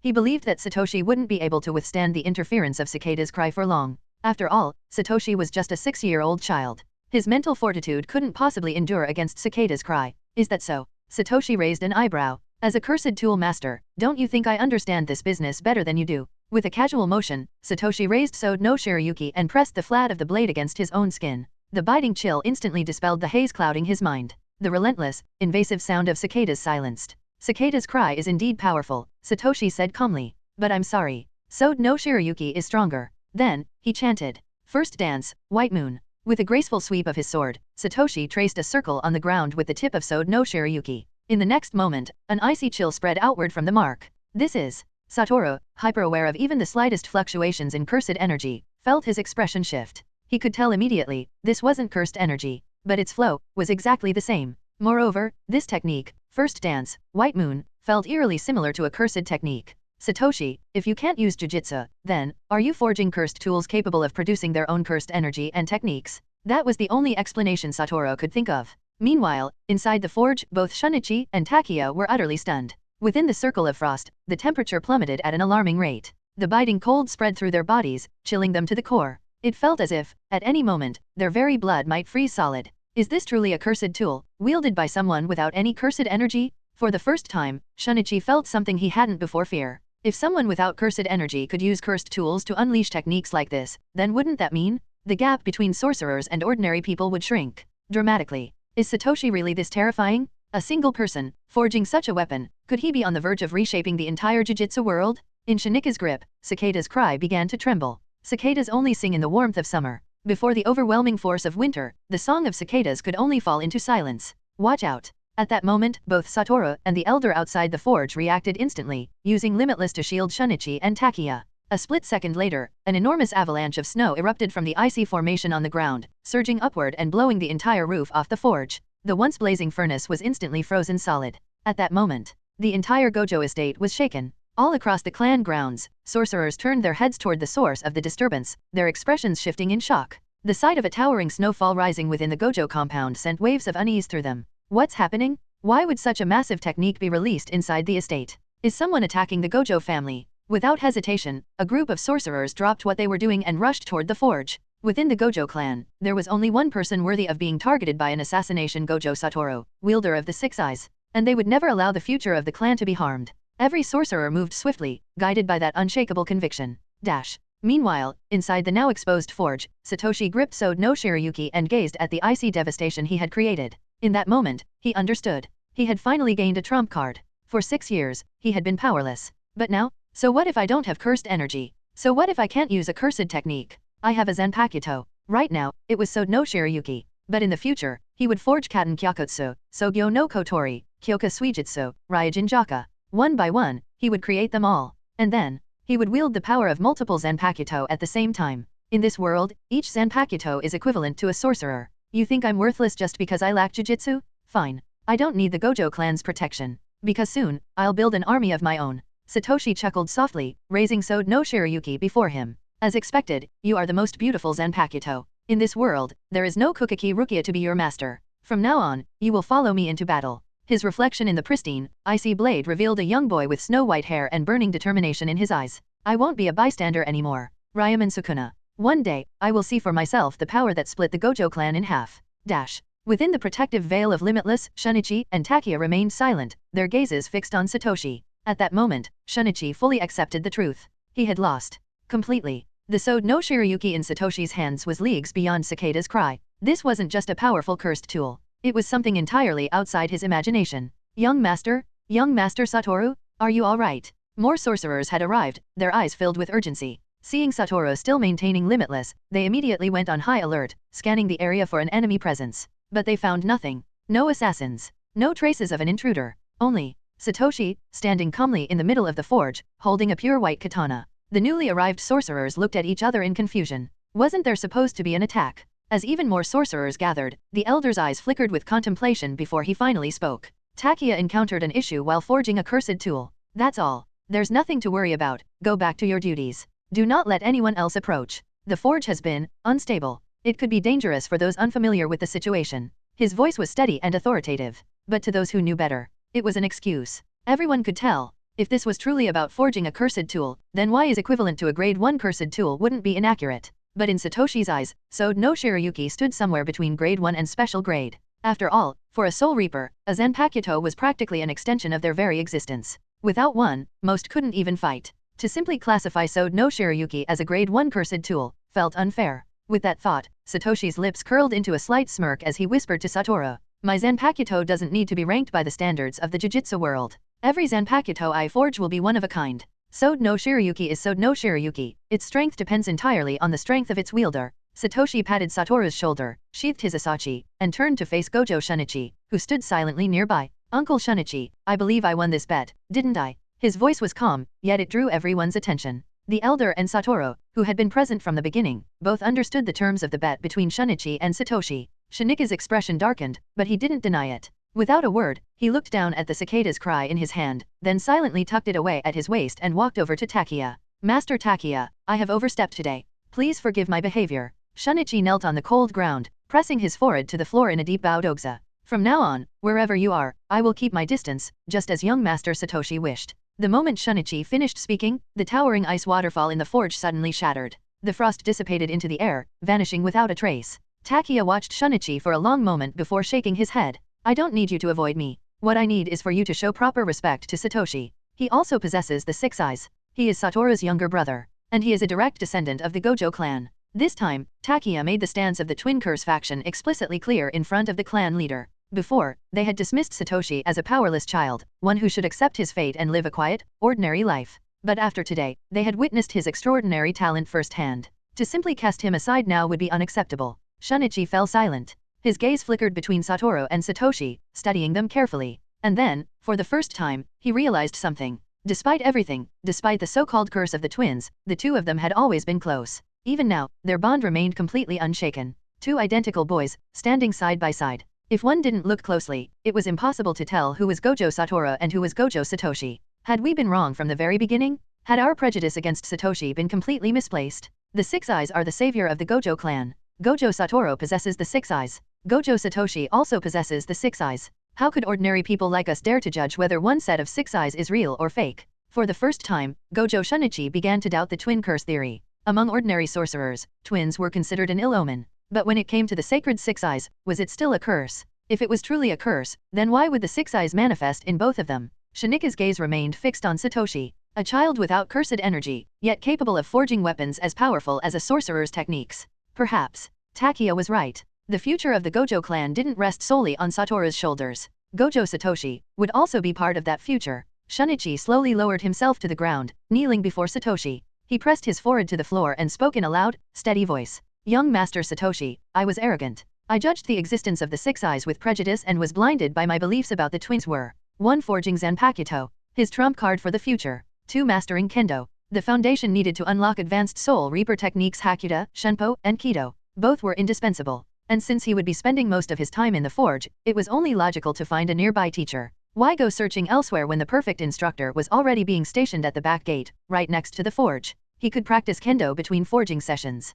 There was no reason not to take advantage of the opportunity. Satoshi's proposal left the elder and Satoru deep in thought. After a brief exchange of glances, they came to a decision. They didn't know Satoshi's true intentions, but considering he had already demonstrated the ability to forge cursed tools at 6 years old, they saw no reason to deny such a simple request. Besides, the elder had already acknowledged Satoshi's talent in forging Sode no Shirayuki. It was only natural for him to seek further improvement in swordsmanship. And so, the once hostile Shunichi was assigned a new role. No longer Satoru's bodyguard, but instead, Satoshi's kendo instructor and sparring partner. With the matter of Shunichi resolved, the elder finally revealed the true reason he had brought Satoru here today. Chapter 17, Satoru, my Zanpakuto must be cool enough. Cursed tool Yoro. I was hoping to have this weapon prepared for Satoru. The elder made his request to Takia without hesitation. To him, this cursed tool should have still been in Takia's possession. However, after hearing this request, Takia suddenly looked uncomfortable. His eyes flickered towards Satoshi several times, and the atmosphere fell into silence. After being glanced at 4 or 5 times, Satoshi finally couldn't hold back. Master Takia, isn't Yoro with you? Since the patriarch is asking for it, just hand it over. I can always forge more cursed tools in the future. Satoshi assumed Takia was simply reluctant to part with a grade 1 cursed tool, so he urged him to comply. How could a cursed tool master like Takia refuse the clan leader's direct request? Yet, instead of responding right away, Takia's expression grew even more strained. Clan head. Yoru is no longer available. What? What do you mean by that, Takia? The elder frowned in confusion. Satoru, Satoshi, and even Shunichi turned their heads at the same time, their gazes questioning. Seeing Satoshi's puzzled expression, Takia realized something. Satoshi hadn't even noticed that Yoro had been consumed during the forging of Sode no Shirayuki. With a helpless sigh, Takia explained the process of how Satoshi had unknowingly used Yoro as a material for his forging. As the explanation ended, everyone's gaze shifted towards Satoshi. Satoshi scratched his head, feeling slightly embarrassed. So Yoro disappeared because of me? After hearing Takia's words, Satoshi recalled that during the forging process, he had indeed taken out a particularly cold material from the side. He hadn't realized it was Yoro. Using a grade 1 cursed tool as forging material. I really went all out, huh? In other words, clan head, Takia concluded, Yoro has already become Sode no Shirayuki. There's no way to give it to Satoru now. The elder nodded, albeit helplessly. Although he had failed to secure a powerful weapon for Satoru, he considered it a fair trade to have gained insight into the forging principles behind Satoshi's Zanpakuto. Going forward, he intended to have other cursed tool masters experiment. Could they replicate Satoshi's methods? Could existing cursed tools be reforged into something even more powerful? However, he also recognized the bond between Satoru and Satoshi. He was certain that Satoshi would eventually forge a weapon suited specifically for Satoru. Some things were best left to the younger generation. With that decision made, the elder took his leave. As soon as he was gone, Satoru's suppressed personality burst free. Satoshi, I want a Zanpakuto too. Got it. Although he admired Sode no Shirayuki, it belonged to Satoshi, and he wouldn't steal something so important from him. Still, that didn't mean he wouldn't demand one of his own. Hearing Satoru's demand, Satoshi rolled his eyes. You think a Zanpakuto is easy to forge? Keep dreaming, Satoru. In an instant, Satoru appeared beside Satoshi, wrapping an arm around his brother's neck in a playful but firm headlock. I don't care how hard it is, I want one, he declared. A Zanpakuto with an ability as cool as Sode no Shirayuki. Struggling for breath, Satoshi slapped at Satoru's arm in surrender. All right, I'll make one for you, but Satoru, you have to agree to one condition. Satoru released him immediately. A condition? Sure, name it. Rubbing his sore neck, Satoshi took a deep breath, then spoke seriously. Satoru, no matter how strong you become in the future, you must always carry this Zanpakuto with you. Even if you become the strongest sorcerer in the world, you must have it by your side at all times. Satoshi knew his brother's future. As the face of the Gojo clan, Satoru would one day wield special-grade cursed tools. Yet, in every major battle, he would rely solely on his own abilities, fighting barehanded. Because once he became the strongest sorcerer, cursed tools would become nothing more than burdens. There wouldn't be an enemy in existence that could force him to rely on a weapon. But no one could have predicted that the world's strongest sorcerer, the man believed to be invincible, would eventually be taken down. In this life, Satoshi had been reborn as Gojo Satoru's younger brother. The bond between them was real. He would never allow Satoru to repeat the same mistakes. This time, he would make sure Satoru never let go of his Zanpakuto, just like the Soul Reapers of the Godai 13. Satoru, do you accept? Faced with Satoshi's sudden intensity, the usually carefree Satoru unconsciously straightened his posture. He didn't know why Satoshi was making such a strange request, but he could feel the deep concern behind his words. After a brief moment of thought, Satoru nodded. I accept. But I have one condition too. If I'm going to carry this Zanpakuto with me at all times. Satoru grinned. Then it has to be cool enough. Satoshi was speechless. Of course. Even now, Satoru was already showing signs of becoming the overly dramatic, self-absorbed sorcerer he would be in the future. Letting out a long sigh, Satoshi nodded. Yeah, I get it. I'll make sure it's the coolest Zanpakuto possible. As he gave in to Satoru's demand, his mind was already working, considering which soul societies Zanpakuto would best suit Gojo Satoru. If the world's strongest sorcerer wielded an equally powerful Zanpakuto, then even Ryaman Sukuna himself might never be able to defeat Gojo Satoru. Chapter 18. Chapter 18. A meeting between Satoshi and Toji. Satoshi, you need to clean up properly today. Takia woke Satoshi up early in the morning. A group of attendants entered his room, immediately assisting him in washing up and dressing. What's going on? Still half asleep, Satoshi looked around in confusion, completely unaware of what day it was. Last night, he had practiced swordplay with Shunichi until late, finally managing to raise his kendo proficiency to 80%. He had planned to push it to the max today and then move on to actual combat training. So why was his precious sleep being disturbed so early in the morning? I knew you'd forget. I reminded you a week ago. Today is the day the Zenin clan and other Jujutsu families are visiting. As direct descendants of the Gojo clan, you and Satoru must attend. You two are the real reason for the Zenin clan's visit. They came here to see the future of the Gojo clan. As the attendant wiped Satoshi's face with a warm towel, he instantly became more alert. So today is the day I meet Zenin Toji? A strange anticipation welled up in his heart. Zenin Toji, the man who would one day become Gojo Satoru's greatest enemy. A person without cursed energy and a person with the six eyes, two outcasts in opposite extremes of the Jujutsu world. They had never had the chance to meet before. But today, in the Gojo clan's estate, the only two individuals utterly devoid of cursed energy were finally going to come face to face. The Zenin clan, huh? This should be interesting. Satoshi allowed the attendants to dress him as he thought about how to establish a connection with Zenin Toji. I wonder what kind of mindset Toji has right now. He shouldn't be completely twisted yet. After all, there's still a long time before he leaves the Zenin clan. If possible, I need to prevent him and Satoru from becoming enemies in the future. Satoru only mastered the reverse curse technique because of his battle with Toji, but that doesn't mean he has to get killed in the process just to learn it. If, during that fight, Toji had used the inverted spear of heaven to nullify Satoru's technique activation before slashing his throat, Satoru might have actually died. That alone could have changed the entire timeline of Jujutsu Kaisen. If both sides can maintain a good relationship, maybe Toji doesn't have to be Satoru's enemy. Maybe, just maybe, he could even be his friend. Most importantly, Toji has no real sense of belonging to the Zenin clan. If I could introduce him to a girl from the Gojo clan, maybe, just maybe, he could become Gojo Toji instead. With these thoughts swirling in his mind, Satoshi was led out of his room by Takia. Outside the smithing hall, Satoru was already waiting. Satoru, why aren't you going in? What are you standing outside for? Satoshi looked at him in confusion. Seeing Satoru's delicate features, almost like a porcelain doll, he suddenly remembered, oh right, they were still just 6-year-old kids. Why would I go in? Just to get manhandled by those women again. Satoru looked at Satoshi helplessly. Seeing that Satoshi was dressed in the same blue kimono as him, a trace of sympathy flashed in his eyes. At that moment, Satoshi suddenly recalled the sheer horror of being surrounded and dressed up by a group of attendants earlier. He was just a child, yet he had to be washed, dressed, and groomed without any say in the matter. Perhaps that's why he had emptied his mind and thought about the Zenin clan so much, to distract himself. Satoru, you look way too young in that outfit. Satoshi subconsciously voiced his thoughts. At that, Satoru immediately shot back. And you think you don't? We're literally wearing the same thing? If I look young, so do you. The two exchanged glances and then burst into laughter. Young Master Satoru, Satoshi, we should head out now. Shunichi approached them, holding a large black paper umbrella. Noticing it, Satoshi realized, it was snowing outside.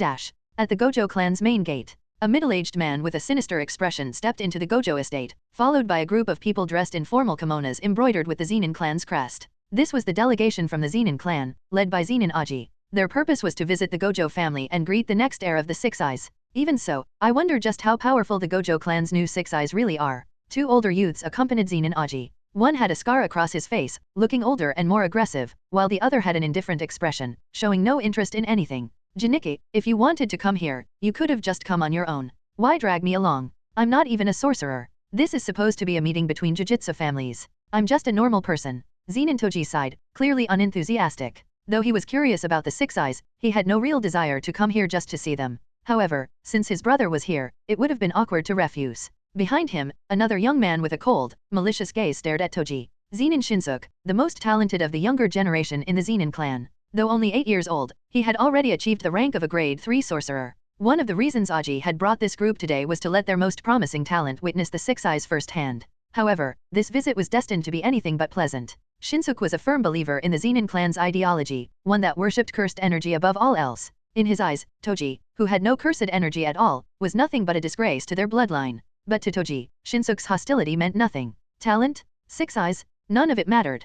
Toji had already come to understand the overwhelming strength granted by heavenly restriction. If a fight broke out right now, he was confident he could take out the Zenin clan's most talented prodigy in under 10 minutes. Chapter 19. Chapter 19, The First Encounter. Following the Gojo family's servant into the main hall, Toji immediately noticed that some guests had arrived before them. On one side of the hall, a girl with brown hair tied into a bun sat alone. There was no one around her, making her look somewhat isolated. However, she seemed completely indifferent to the situation. Instead of paying attention to the people around her, she calmly enjoyed the snacks laid out on the table. Across from her, a young man also sat alone, occasionally exchanging glances with the brown-haired girl. Then, as if they had come to some unspoken agreement, both of them began tasting the snacks at the same time. What a strange duo. Zenin Aji, who had just entered the hall, glanced at them but quickly lost interest. Instead, he focused on finding his acquaintances within the Gojo clan, eager to gather information about the Six Eyes. Meanwhile, Toji, Janiki and Shinsuke were guided to their respective seats. The main hall was packed, making it feel more like a grand gathering of Jujutsu families rather than an official meeting.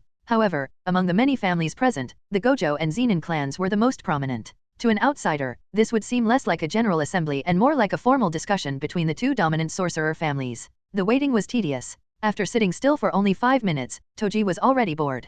Getting permission from a nearby servant, he stepped outside to get some fresh air. I have a question. Who are the young man and the girl sitting across from us? They seem like sorcerers too. Toji casually inquired about the unfamiliar faces in the hall. As a member of the Zenin clan, he was treated with a certain level of respect within the Gojo estate. And since this information wasn't confidential, the servant answered without hesitation. Today, Master Iiri Inamichi came to the mansion to perform a reverse curse technique treatment for the head of the family. The girl you saw is his daughter, Iiri Shoko. The young man beside her is a distant relative of the Gojo family, Okotsu Yato-sama. I heard he's currently traveling around Japan to broaden his knowledge. He came today to visit young Master Satoru and young Master Satoshi. Hearing the response, Toji nodded, taking note of the names. Iiri and Okotsu. He had heard of the Iiri family before. They were known for their expertise in reverse curse technique. But the Okotsu family? That name was completely unfamiliar to him. Since when did the Gojo clan have distant relatives? After briefly pondering the question, Toji dismissed it from his mind. After all, sorcerer society had nothing to do with him. If it weren't for his older brother dragging him here, he wouldn't have attended this gathering at all. With that thought, Toji wandered away from the main hall, walking at a leisurely pace. Snowflakes drifted down, settling onto his dark hair, but he paid no attention to them. His entire demeanor was relaxed, almost lazy. The cigarette between his lips had accumulated a long trail of ash, yet he made no effort to flick it away. Just as Toji was about to turn back, he noticed 3 figures walking along another path. A tall, middle-aged man held an umbrella, sheltering 2 identical white-haired children beneath it. So, these must be the Gojo clan's twin Six Eyes users. Seeing them in person for the first time, they really are just kids. Toji studied the backs of Satoru and Satoshi, then casually raised his cigarette to his lips, taking a long drag before exhaling a slow smoke ring. But in the next moment, the 2 children beneath the umbrella simultaneously turned their heads, locking their gaze onto him. 2 pairs of striking azure eyes bore into him, filled with an unsettling coldness. For the first time in a long while, Toji felt a twinge of unease. Is this the so-called sacred eyes? Even though I was standing behind them, they still sensed me instantly. The Gojo clan's 6 eyes are not to be underestimated. On the other side, Satoru and Satoshi had spotted the man in the distance, their expressions subtly shifting. Young Master Satoru, young Master Satoshi, is something wrong? Shunichi, standing beside them, noticed their abrupt pause and asked in confusion. Following their line of sight, he looked into the distance but saw nothing unusual. That man made me feel a little threatened. Satoru frowned slightly. He was certain of what he had sensed, no cursed energy at all. Yet, somehow, he still felt threatened. Ever since mastering the limitless technique, Satoru had rarely experienced this kind of uneasy premonition. That man wasn't from the Gojo clan. Judging by the emblem on his kimono, he belonged to the Zenin family. Was there really someone that strong within the Zenin clan? The thought puzzled Satoru. Beside him, Satoshi, holding Sode no Shiryuki, shook his head with a wry smile. He hadn't expected to personally participate in the legendary first encounter between Satoru and Toji. That brief moment when Satoru and he noticed him, Toji would surely remember it forever. The 6 eyes perception was just too overpowered. In battle, it was an absurd advantage. Don't dwell on it, Satoru. Maybe that guy will be our friend in the future. I have a feeling we'll be seeing a lot more of him. Satoshi chuckled lightly. Zenin Toji the sorcerer killer was destined to be one of Satoru's greatest adversaries. Some fans even joked about the fact that Amon Riko, one of Satoru's potential love interests, had been killed by Toji. They even quipped that Toji was Gojo's wife killer. Of course, these were just fan speculations. Yet, it was undeniable that Toji had played a significant role in shaping Satoru's life. In fact, it wouldn't be an exaggeration to say that Satoru's future transformation, Gedo Sugura's eventual descent, and the tragic split between them had all been triggered by the Star Plasma Vessel assassination mission carried out by Toji. Really? Sounds like you've taken an interest in him, Satoshi. Satoru's curiosity was piqued. Since he's from the Zenin clan, he should be at this gathering too. If we get the chance, let's go meet him. Thanks to Satoshi's casual remark, Satoru's initial apprehension vanished. However, neither of them realized that they were about to face something far worse. A tedious family gathering. Chapter 20, Iiri, Okotsu, Zenin. As Shunichi entered the hall, escorting Satoru and Satoshi, the entire room fell silent. This gathering was of an unprecedented scale, and the fact that the Gojo clan had sent both Six Eyes bearers demonstrated just how seriously they took this meeting. Satoshi remained unfazed by the attention. However, at this young age, Satoru had yet to grow into the formidable force he would one day become. He still found it difficult to adjust to such an environment. Without a word, Satoshi stepped forward, subtly positioning himself to shield Satoru from some of the overwhelming gazes. At the same time, his pseudo-six eyes scanned the room, searching for familiar faces. The Zenin clan. Oh, there he is. Satoshi was the first to locate the sorcerer killer. It was immediately apparent that Toji did not have a good relationship with the other members of his family. Even sitting next to his brother, Janikit, there was no conversation between them, only silence. Zenin Aji, huh? I didn't expect the Zenin clan's elder leading this delegation to be the father of Zenin Maki and Zenin Mai. He's just as bad as the rest. Even though they're also twins, his experience with Satoru is world tall man, he was the one spying on us earlier in the garden. The other man, I've never seen him before, but his cursed energy feels incredibly strong. And that girl. She's kind of cute. Is she Satoshi's type? As the central figures of the gathering, Satoru and Satoshi's every move naturally drew attention. Previously, Satoshi's quiet observations had gone unnoticed. But when Satoru joined in, the twin curse faction of the Gojo family immediately took notice. They had already been displeased with Satoshi's attendance at this gathering. To them, Satoru was the true heir of the Six Eyes, the rightful successor of the Gojo bloodline. Satoshi, on the other hand, was nothing more than a fake Six Eyes user, completely unqualified to be a Jujutsu sorcerer. However, due to Shinika's recent change in stance, the faction had been forced to reconsider their approach. Thus, while they had allowed Satoshi's presence at the gathering, they were determined to suppress his influence among the other Jujutsu families. At first, they had worried about how to clearly distinguish Satoru from Satoshi at the event. But seeing Satoshi carrying a katana, they realized they had their answer. You're in high spirits today, Satoru.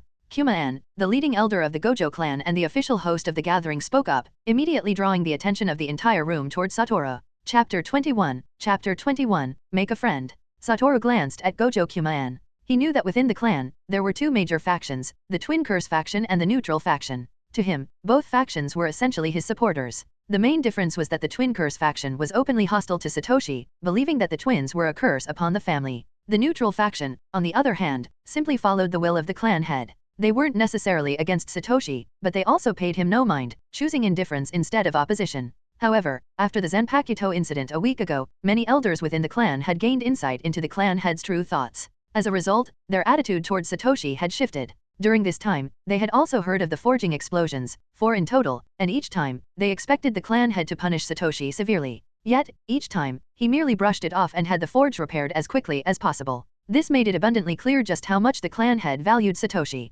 Moreover, Gojo Shunichi, the main pillar of the Twin Curse faction, had personally begun teaching Satoshi Kendo. This alone shattered the expectations of many elders. Thus, a week ago, the veteran members of the clan had already come to a realization. If both Satoru and Satoshi possessed overwhelming talent, then the future of the Gojo clan was secured. That was the consensus among the elders present. However, at this gathering, their opinions meant little. The one presiding over this event was Gojo Kuma-an. His booming voice snapped Satoshi out of his thoughts. He quickly realized that all eyes in the room were focused on himself and Satoru. The gathering was about to begin. Gripping Sode no Shirayuki, Satoshi took a step back, leaving the stage to Satoru. At an event like this, everyone was here to see Gojo Satoru, the true heir to the Six Eyes. As for him, the fake Six Eyes user, his presence was merely a footnote. Through Gojo Kuma-an's introductions, Satoru learned the names of the 3 individuals who had caught Satoshi's attention. Iiri Shoko, Okotsuyado, and Zenin Toji. Satoru didn't know much about Iiri Shoko and Okotsuyado, but he had certainly heard of the Zenin family, the only clan that rivaled the Gojo family. The cursed energy emanating from both Shoko and Yado was undeniable, allowing Satoru to instantly gauge their potential. It wasn't surprising that these two had drawn Satoshi's interest. But why Zenin Toji? Satoru frowned slightly. Unlike the others, Zenin Toji had no cursed energy at all. That was strange. Satoshi, what did you mean earlier? Why are you so interested in Zenin Toji?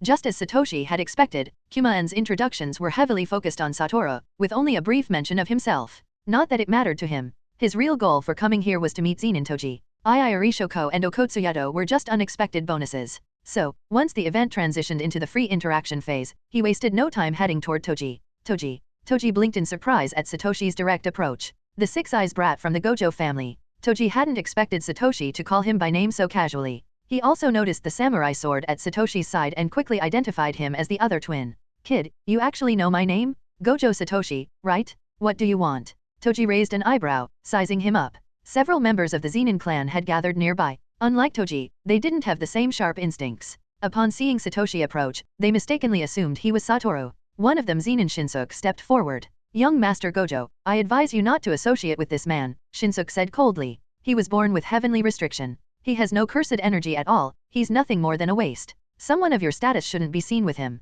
Satoshi frowned. He wasn't particularly offended by the rude remark. What piqued his curiosity was Toji's reaction. Toji didn't even bother refuting it. Who are you? Satoshi asked flatly. And why do you think you can interrupt my conversation? He didn't give Shinsuke the slightest bit of respect. To Satoshi, the only person worth paying attention to in the Zenin family was Toji. The rest were irrelevant. Shinsuke's face stiffened. As one of the most talented younger generation members of the Zenin clan, he couldn't believe Gojo Satoru no, Satoshi didn't recognize him. Especially since Gojo Kuma-en had just introduced him. How could this brat remember Toji but completely ignore me? A flicker of anger appeared on Shinsuke's face. Young Master Satoru, I am Zenin Shinsuke, the representative of the Zenin family for this gathering. Despite his irritation, he maintained his composure and reintroduced himself. Satoshi, however, simply searched his memory. Zenin Shinsuke? Never heard of him. In the original timeline, this guy doesn't even exist. Which meant only two possibilities, either he was completely mediocre, or he died young. Oh, Satoshi nodded dismissively. Never heard of you.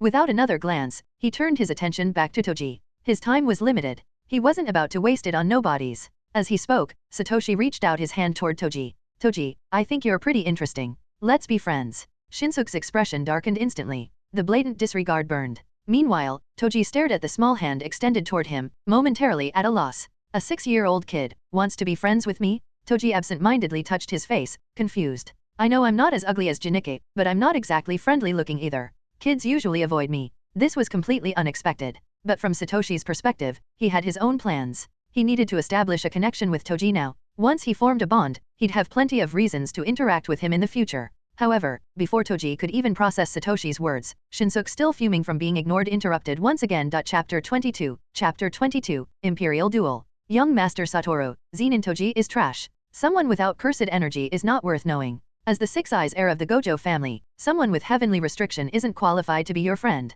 Shinsuke's face twisted in dissatisfaction. He couldn't understand why the Rokugan of the Gojo family would bother with someone like Toji. To him, Toji was nothing more than a failure, a man without cursed energy, utterly useless in the world of sorcery. On the other side, Satoshi's expression darkened, his irritation growing at being interrupted yet again by Shinsuke.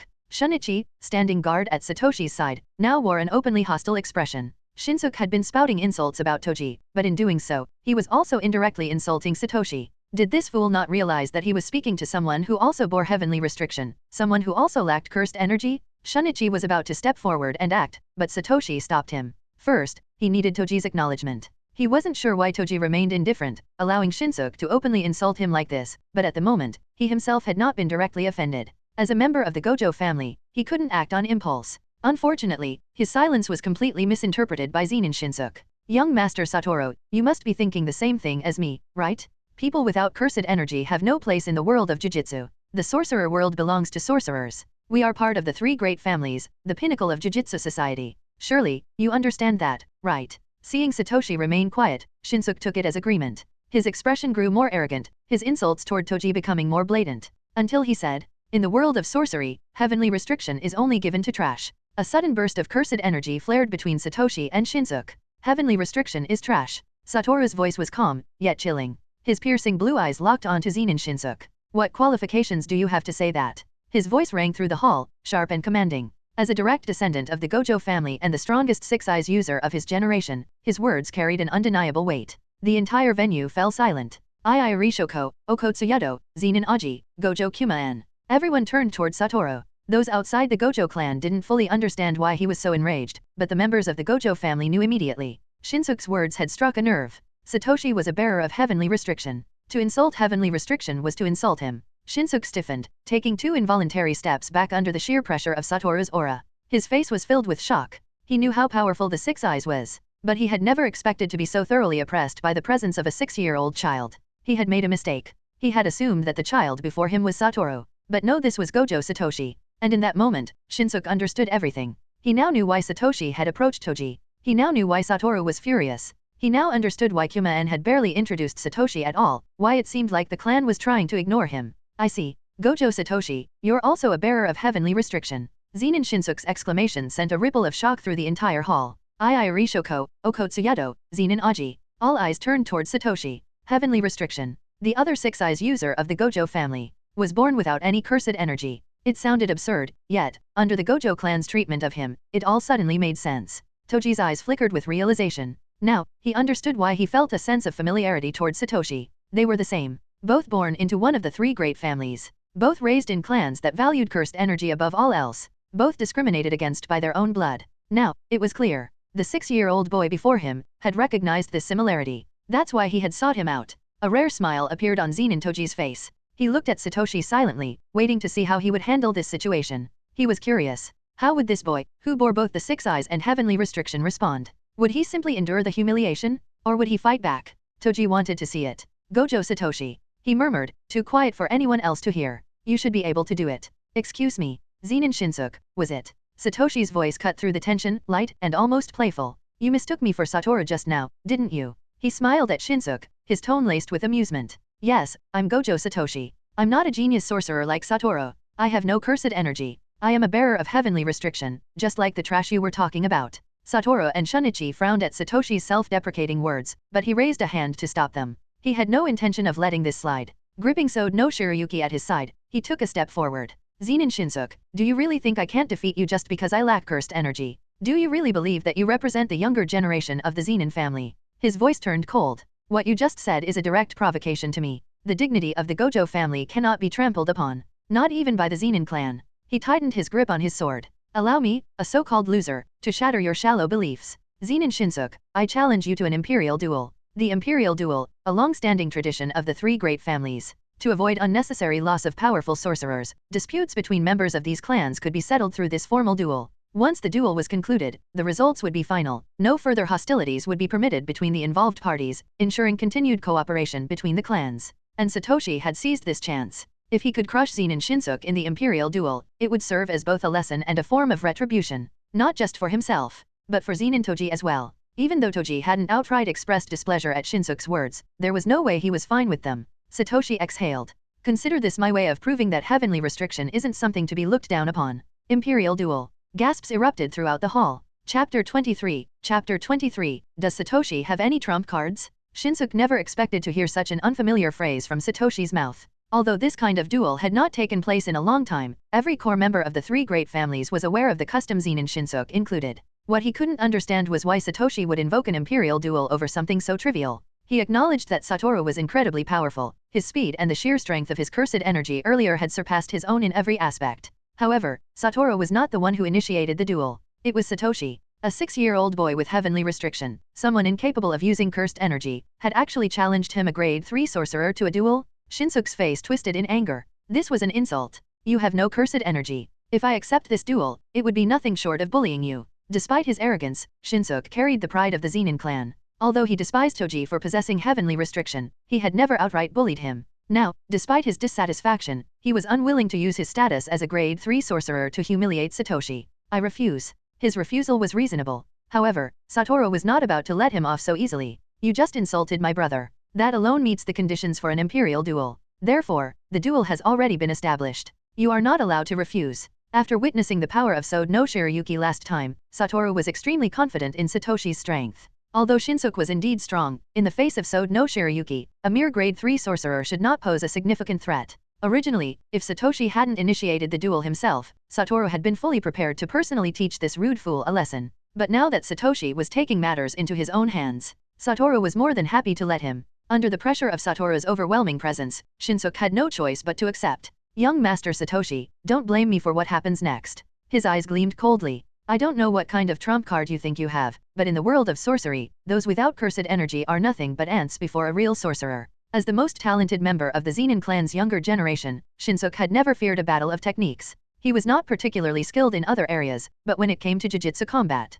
he excelled. To him, this duel meant nothing. If Satoshi wanted to embarrass himself, then Shinsuke was more than willing to play along. The duel was officially confirmed before Zenin Aji, Gojo Kumaen, and Iiri Inamichi who, upon his unexpected arrival, was immediately dragged in as a witness. Shoko, what happened? Why is an imperial duel taking place? Inamichi was still baffled. He had only come to the Gojo estate with Shoko to treat the clan head. He never expected to get caught up in a major conflict between the three great families. Wasn't this supposed to be a simple gathering of sorcerers? How did it escalate into an official duel? Hearing her father's confusion, Shoko quietly explained everything that had just transpired. When Inamichi learned that Satoshi was a bearer of heavenly restriction, a flicker of shock appeared on his face. Finally, he understood the true meaning behind the Gojo clan head's earlier words. You actually want Satoshi and Shoko to be engaged? His expression darkened. The Gojo family had clearly discovered Shoko's talent in reverse curse technique. And now, they wanted to secure a marriage with a Six Eyes user to strengthen their bloodline. If the one they had chosen for Shoko was Satoru, the true Six Eyes heir,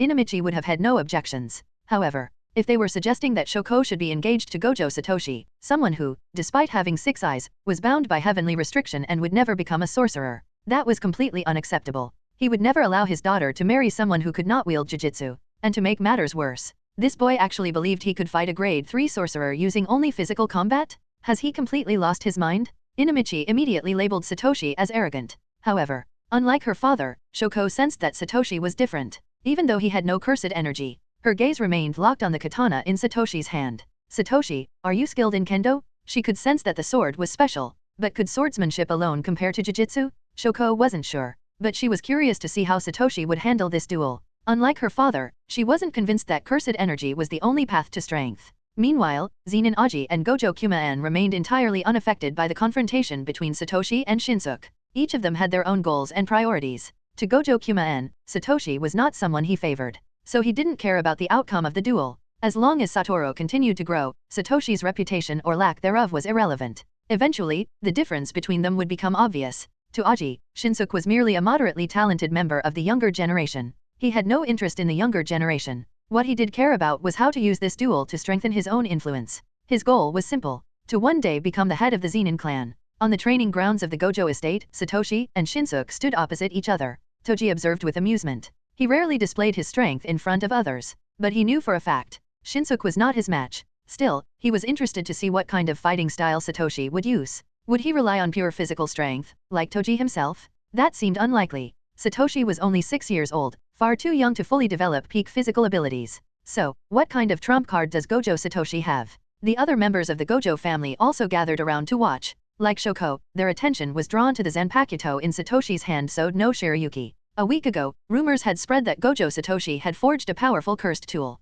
A new type of weapon, one capable of unleashing tremendous cursed energy and unique abilities. It was said that this Zanpakuto would revolutionize cursed tools in the future. Many had been eager to witness this supposed epic-making weapon for themselves. However, over the past week, Satoshi had destroyed the forge 5 times attempting to create a new one. So this was finally their chance to see Sode no Shirayuki in action. The atmosphere grew tense. Everyone present had their own reasons for watching. But one thing was clear. This duel could shift the balance between the three great families. Chapter 24, Instant Kill, Sode no Shirayuki, Bonus, Dance, Sode no Shirayuki. The moment the duel began, Satoshi had already activated Sode no Shirayuki's Shikai. His plan was simple: use Sode no Shirayuki's power to end Shinsuke in an instant. Although he wasn't particularly afraid of cursed techniques due to his heavenly restriction, Satoshi still preferred to finish the fight quickly. The snow, it's getting heavier. Okotsuyato looked up at the sky, murmuring unconsciously. Only when the falling snow intensified did the audience finally grasp the true power of Sode no Shirayuki. But the one affected the most was none other than Shinsuke,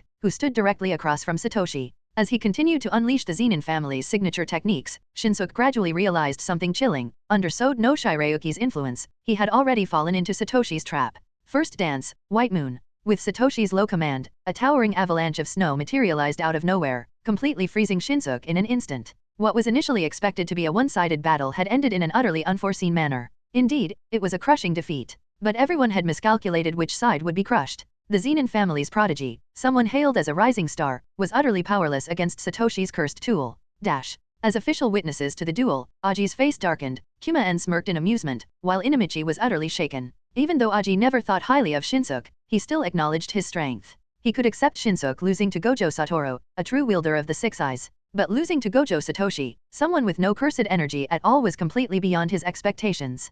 Kumaen had already heard rumors about Satoshi's Zanpakuto, and today, he finally witnessed it firsthand. Now, he wanted it for himself. As for Inamichi, the shock on his face was undeniable. His mind was in turmoil not because Satoshi had won, but because of the weapon in his hand. Anyone with a discerning eye could see it. The reason Satoshi defeated Shinsuke so effortlessly was entirely due to Sode no Shirayuki. But, why? Why was this cursed tool able to unleash such a powerful technique? What kind of cursed tool is this? How come I've never heard of it before? Did he just call it Sode no Shirayuki? Not only is it powerful, but even the name sounds beautiful. Amid the murmurs, Shoko's gaze remained locked onto Gojo Satoshi. She wasn't paying attention to the duel itself. Rather, her eyes were completely drawn to Sode no Shirayuki. For some reason, she couldn't take her eyes off it. It was too beautiful, too mesmerizing. Girls naturally gravitate toward beautiful things. And at this moment, she couldn't help but desire something like Sode no Shirayuki for herself. So it's true. Gojo Satoshi really has no cursed energy at all. His heavenly restriction is real. At first, I thought his 6 eyes might allow him to overcome it, but it seems I was wrong. This whole fight was just a test to see what kind of cursed tool he possessed. Still, this only proves how terrifying the Gojo family truly is. Okotsuyoto clenched his fists. He could feel it. Satoshi's body was completely devoid of cursed energy. Yet, he had unleashed such a powerful cursed technique. The realization shook him. Since Satoshi had no cursed energy, that meant the ice-based technique they had just witnessed did not come from him but entirely from Sode no Shirayuki. This was the true power of a Zanpakuto. The clan head was right. If we had believed in the twin curse nonsense, the Gojo family would have suffered a huge loss. Now that Satoshi is being considered for succession, we should start showing sincerity as well. The elders of the neutral faction of the Gojo family exchanged glances. They had been skeptical of the rumors surrounding Sode no Shirayuki. But now, after witnessing the Snowfall domain firsthand, all their doubts vanished. More importantly, they recognized an opportunity. This cursed tool was bound to Gojo Satoshi. However, right now, it was being wielded by someone who could not use cursed energy. What if a sorcerer wielded it instead? Wouldn't that be equivalent to 2 sorcerers working together? Their expectations skyrocketed. The only regret they had was Sode no Shirayuki was the only one of its kind. If Gojo Satoshi could forge more cursed tools like this, the entire Jujutsu world would be revolutionized. So this is the weapon that took down Shunichi. But, it really is powerful. No wonder Shunichi lost. Even so, accepting Satoshi? That's a betrayal? No matter how strong his cursed tools are, it doesn't change the fact that he's the twin curse of young Master Satoru. If the Gojo family wants to thrive, we must eliminate all obstacles that stand in young Master Satoru's way. The Gojo family's twin curse faction made no effort to hide their desire for Sode no Shirayuki. To them, Satoshi was irrelevant. The real prize was the Zanpakuto. They were convinced. This weapon did not belong in the hands of Satoshi. It should be wielded by Satoru. After all, what could be more fitting than a pure white sword in the hands of the 6 Eyes heir? But no one wanted to acknowledge one simple truth. Gojo Satoshi and Gojo Satoru shared the same face. Chapter 25, Rejected? Bonus. I didn't expect it. Gojo Satoshi, you actually used a cursed tool to take down Shinsuke.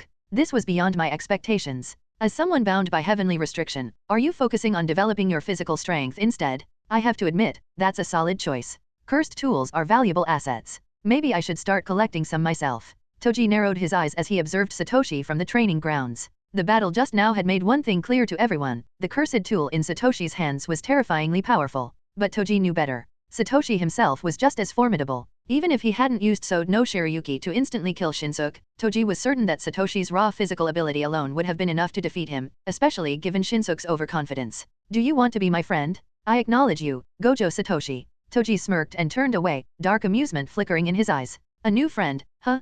Perhaps, a special cursed tool like that would be better suited in my hands. The onlookers processed the battle in silence. But ultimately, their emotions all converged into one overwhelming realization. The Gojo family, wielding 2 6 Eyes, is destined to dominate the sorcerer world. The Zenin family had lost a future prodigy to a so-called fake 6 Eyes before Satoru even made a move. It was clear. In terms of potential, the Zenin clan could no longer compare to the Gojo family. And as for the Kumo clan, another of the 3 great families, they could barely produce a decent blood manipulation user these days. If things continued at this rate, it wouldn't be long before their influence faded entirely. The path forward was obvious, align with the Gojo family. With 2 6 Eyes users and control over the mysterious cursed tool in Satoshi's hands, the Gojo clan had already surpassed the other 2 families. If they alone possessed this new type of cursed tool, the Gojo clan wouldn't just be a leader in the Jujutsu world. They could rule it. And so, many powerful factions began investigating the creator of this powerful cursed tool. That was when they discovered something unbelievable. The forger of this weapon was none other than Gojo Satoshi himself.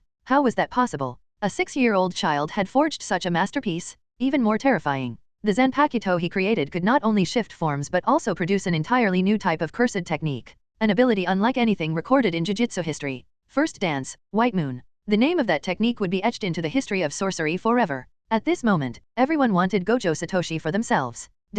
Some people were irreplaceable, like Satoru, who had 6 eyes and a once-in-a-lifetime sorcerer talent. But Satoshi? He was different. A genius cursed tool forger was something that could be replicated. If Satoshi continued to create more cursed tools like Sode no Shirayuki, any sorcerer clan could massively increase their strength in a short period of time. Together, Gojo Satoru and Gojo Satoshi were a terrifying duo.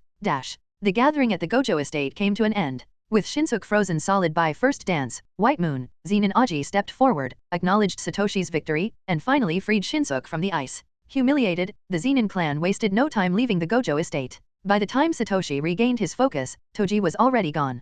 Damn, I didn't achieve my most important goal this time. Forget it. Toji might be gone, but at least I can still introduce Satoru to some future teammates. Taking Satoru with him, Satoshi went to find Shoko and Yuto. At Shoko's times, companions couldn't help someone become stronger, but they could provide emotional support. In the future, Satoru would meet Geto Suguro, reconnect with Shoko, and be guided by Yagama Samichi. These relationships would shape his journey. Maybe, if Satoru learned to trust and cooperate with others sooner, instead of relying on his own power, some tragedies could be avoided. Alright, I get it. Geez, Satoshi, you're starting to nag like an old man. Satoru shrugged, glancing at Satoshi with a teasing smirk. Then, as if realizing something, he raised an eyebrow and asked playfully, "But, wasn't your real goal this time to befriend the Zenin's heavenly restriction user? Wait, are you telling me you actually got rejected?" Satoru's voice was full of amusement, and his grin widened. Watching Satoshi's face darken slightly, he burst into laughter. Chapter 26, Attack Zenin is truly unpredictable. Bonus.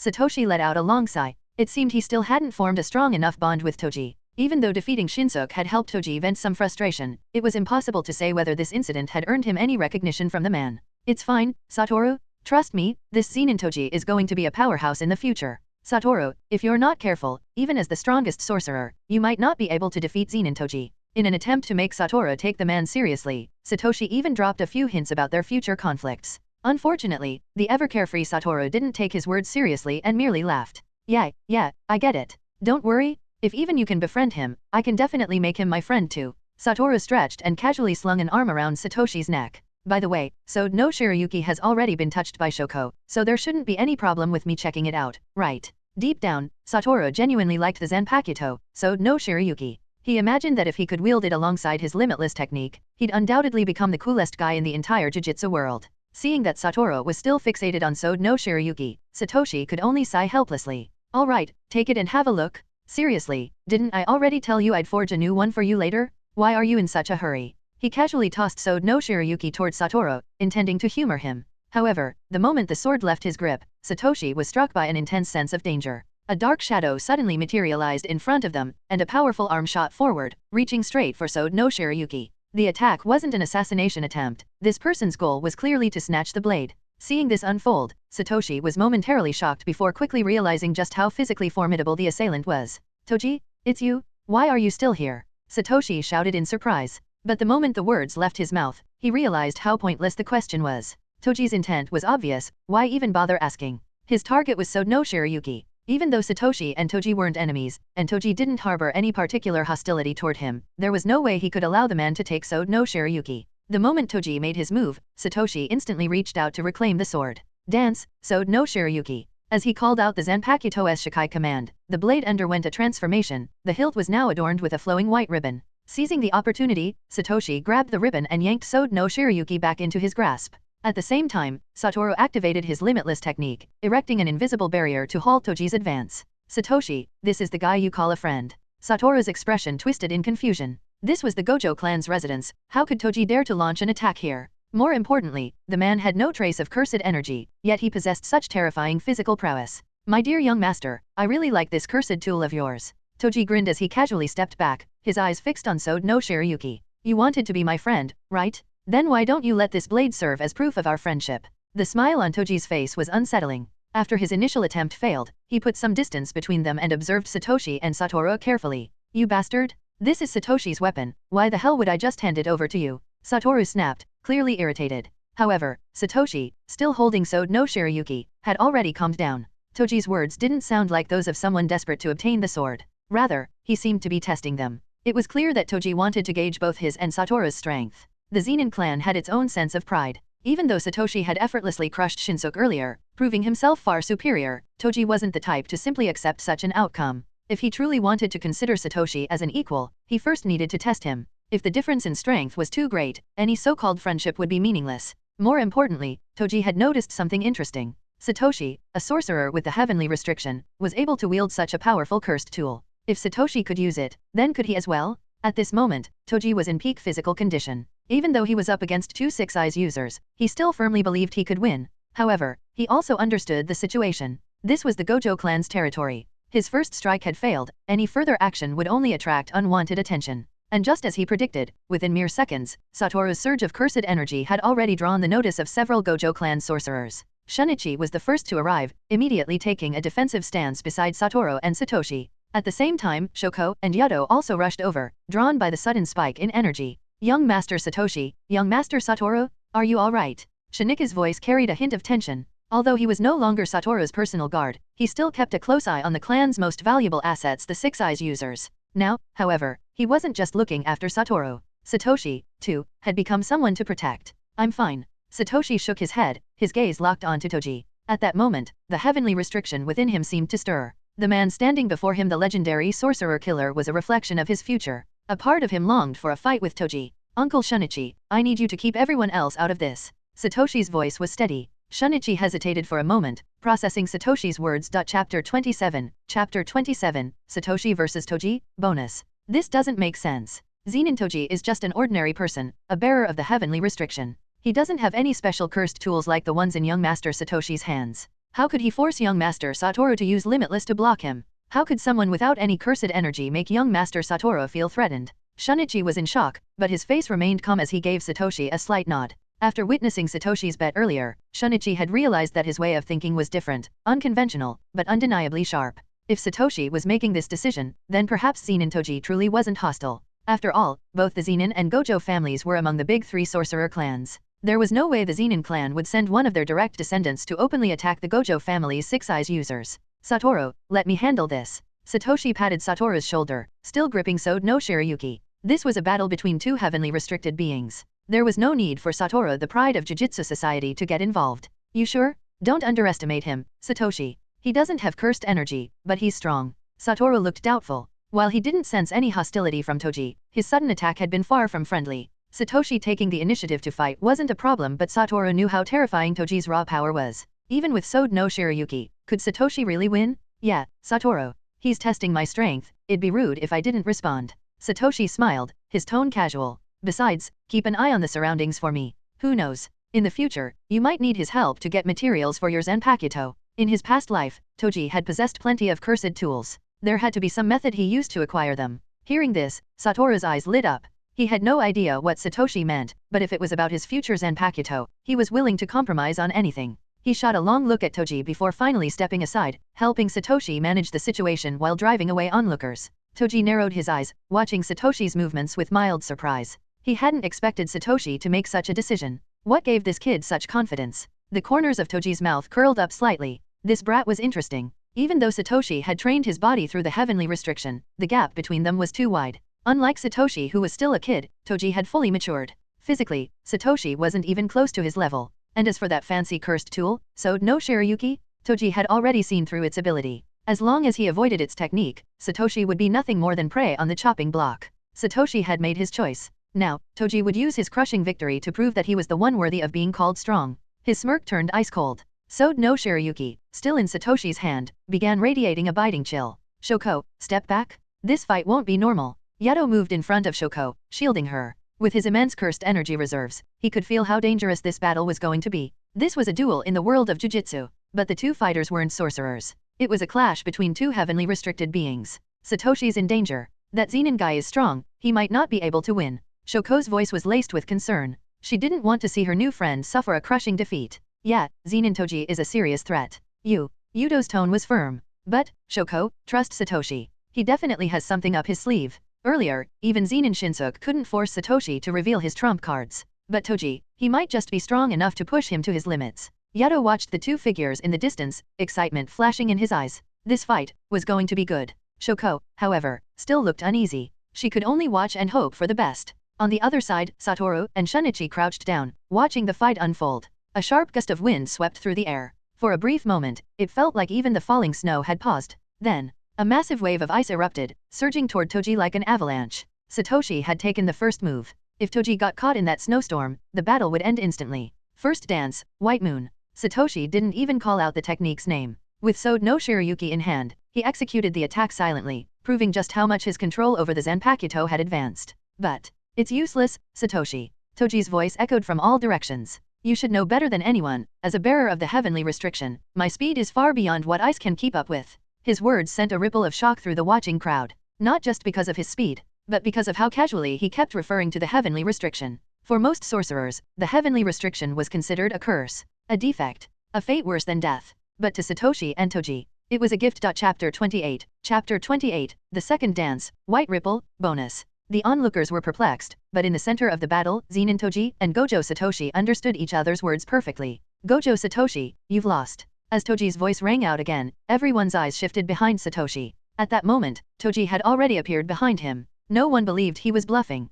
His speed was so fast that it was impossible to track with the naked eye. No one could imagine how Satoshi would evade Toji's next attack. Even the sorcerers present put themselves in Satoshi's position, wondering if they could survive an attack from an assassin of this level. The answer was no. Even Yado, who possessed immense cursed energy, felt that he wouldn't be able to gain the upper hand against Zenin Toji. On the sidelines, Satoru's expression turned serious. With Limitless, he was confident he could block Toji's next strike. But Satoshi didn't have cursed energy. He couldn't use Limitless. Right now, his younger brother could only rely on Sode no Shiryuki. It looked like he was about to lose. Satoru didn't want to see his brother suffer a crushing defeat. He straightened up instantly, preparing to intervene. However, just as he was about to move, he caught sight of Satoshi's slight smirk. This scene was eerily similar to the bet between Satoshi and Shunichi earlier. That hesitation made Satoru stop himself from acting. At that moment, everything changed. Just as everyone believed Satoshi was about to be taken down, only Satoru noticed, Sode no Shiryuki was already stabbed into the ground. And the moment Toji appeared, 4 identical swords manifested around Sode no Shiryuki, piercing into the ground simultaneously. A frigid chill exploded outward. Toji's expression shifted. This was an ability Satoshi had never shown before. As expected, this mysterious cursed tool had more than one technique. Next dance, White Ripple. With Satoshi's low chant, the overflowing cold condensed into a tangible force, an enormous avalanche erupted from Sode no Shiryuki's blade, swallowing the battlefield. If Toji didn't abandon his attack, he would be consumed by White Ripple. Earlier, Satoshi had observed Zenin Toji's movements, but just because his 6 eyes could see it didn't mean his body could react fast enough. So, he had waited, using Sode no Shiryuki's ability to launch a defensive counterattack. The entire plan hinged on his ability to track Toji's movement in advance. If there had been even a slight mistake, Sode no Shiryuki wouldn't have been able to keep up. But just as Satoshi had predicted, despite Toji's overwhelming speed, he was still within the observation range of the 6 eyes. As the avalanche expanded, the entire Gojo estate was once again engulfed in ice and snow. The falling snowflakes seemed even heavier now. The spectators instinctively took a step back. None of them had imagined that this pure white cursed tool would unleash such terrifying power. First dance, White Moon. Next dance, White Ripple. This frost technique's large-scale attack completely restricted close-range fighters. Anyone who got too close would either be frozen solid or buried under the avalanche. This kind of battle completely overturned their understanding of sorcery combat. The onlookers scanned the remnants of the avalanche, searching for Zenin Toji. No one believed he could have escaped unscathed. Yet, once again, the outcome defied their expectations. Despite being caught in White Ripple's onslaught, Toji had managed to break free using his sheer physical strength and speed. Now, he stood off to the side, gazing at Satoshi, who leaned against the snow, his eyes gleaming with excitement. So, this is your cursed tool? Gojo Satoshi, I'm impressed. Did you make this yourself? I'm very interested. Toji shook his head, a smirk forming on his lips. Gojo Satoshi, I acknowledge you. Originally, I wanted to test the strength of your heavenly restriction, but now I see there is no need. Without a battle of life and death, this fight is meaningless. I look forward to seeing how you grow. I'll let you keep this cursed tool for now. Next time we meet, we'll decide who truly owns Sode no Shiryuki. With a hearty laugh, Zenin Toji vanished in an instant.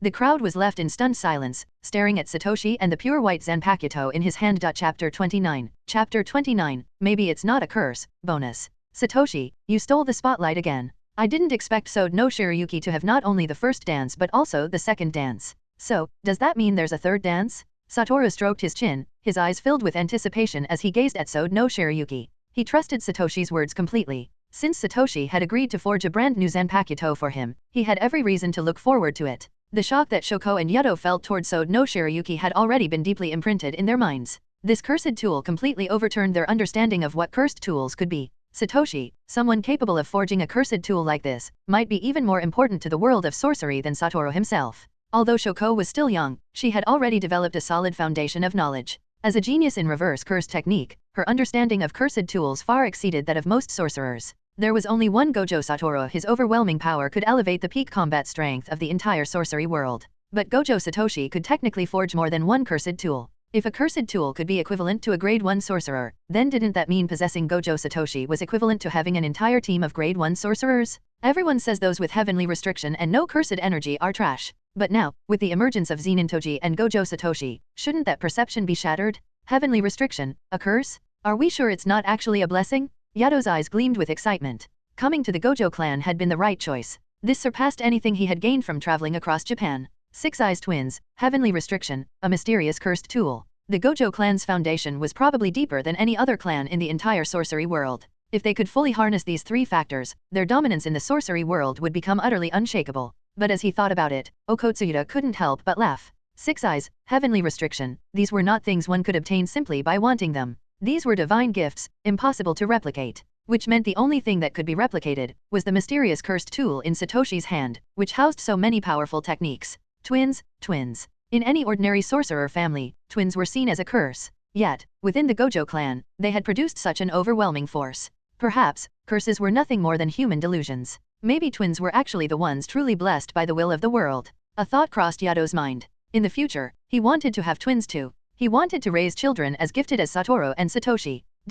With Toji's departure, life for Satoru and Satoshi finally returned to peace. The impact of Sode no Shirayuki had forced many in the Gojo clan, who had previously opposed Satoshi, to reconsider their stance. Only now did they begin to understand why the clan leader had chosen to support Satoshi's research into forging cursed tools. If Sode no Shirayuki could truly be replicated, no one had ever imagined that Satoshi, a supposed family outcast, would become someone capable of shaking the entire sorcery world. And he did it not through the Six Eyes, not through cursed energy, but through the cursed tools he created.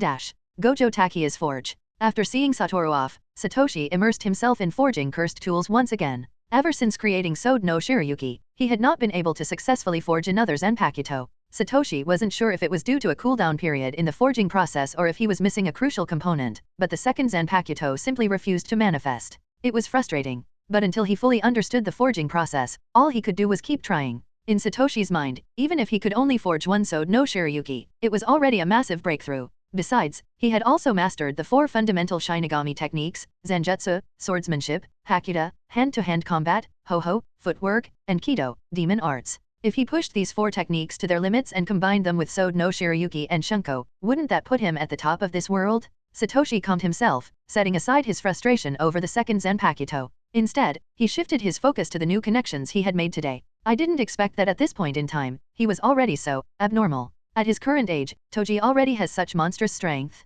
If his body grows even stronger, I don't think any sorcerer will be able to stop him. It seems like he's really interested in Sode no Shirayuki. At first, I thought about winning him over with a Zanpakuto, but if I can't forge another one soon, will he actually come to steal this one? This time, Toji forced out the second dance. Luckily, Sode no Shirayuki's abilities were strong enough. But if it had been San no Mai, third dance, the power difference would have been even more overwhelming. And if I had reached Bankai, even if it were Zenin Aji, he probably wouldn't survive Bankai, Haka no To game, White Haze punishment, right? As he continued forging, Satoshi analyzed the impact that his encounter with Toji would have on the future. Now that Toji acknowledged him, there would likely be fewer direct conflicts between him and Satoru in the future. At the very least, Satoshi himself could serve as a bridge between them. If things continued along this path, then Amanai might not die at Toji's hands. And if that happened, Satoru and Geto Sugura's ideologies wouldn't be shaken as they had in the original timeline. If that moment of tragedy never happened, those two, the strongest duo, would never have parted ways. The future could be drastically altered.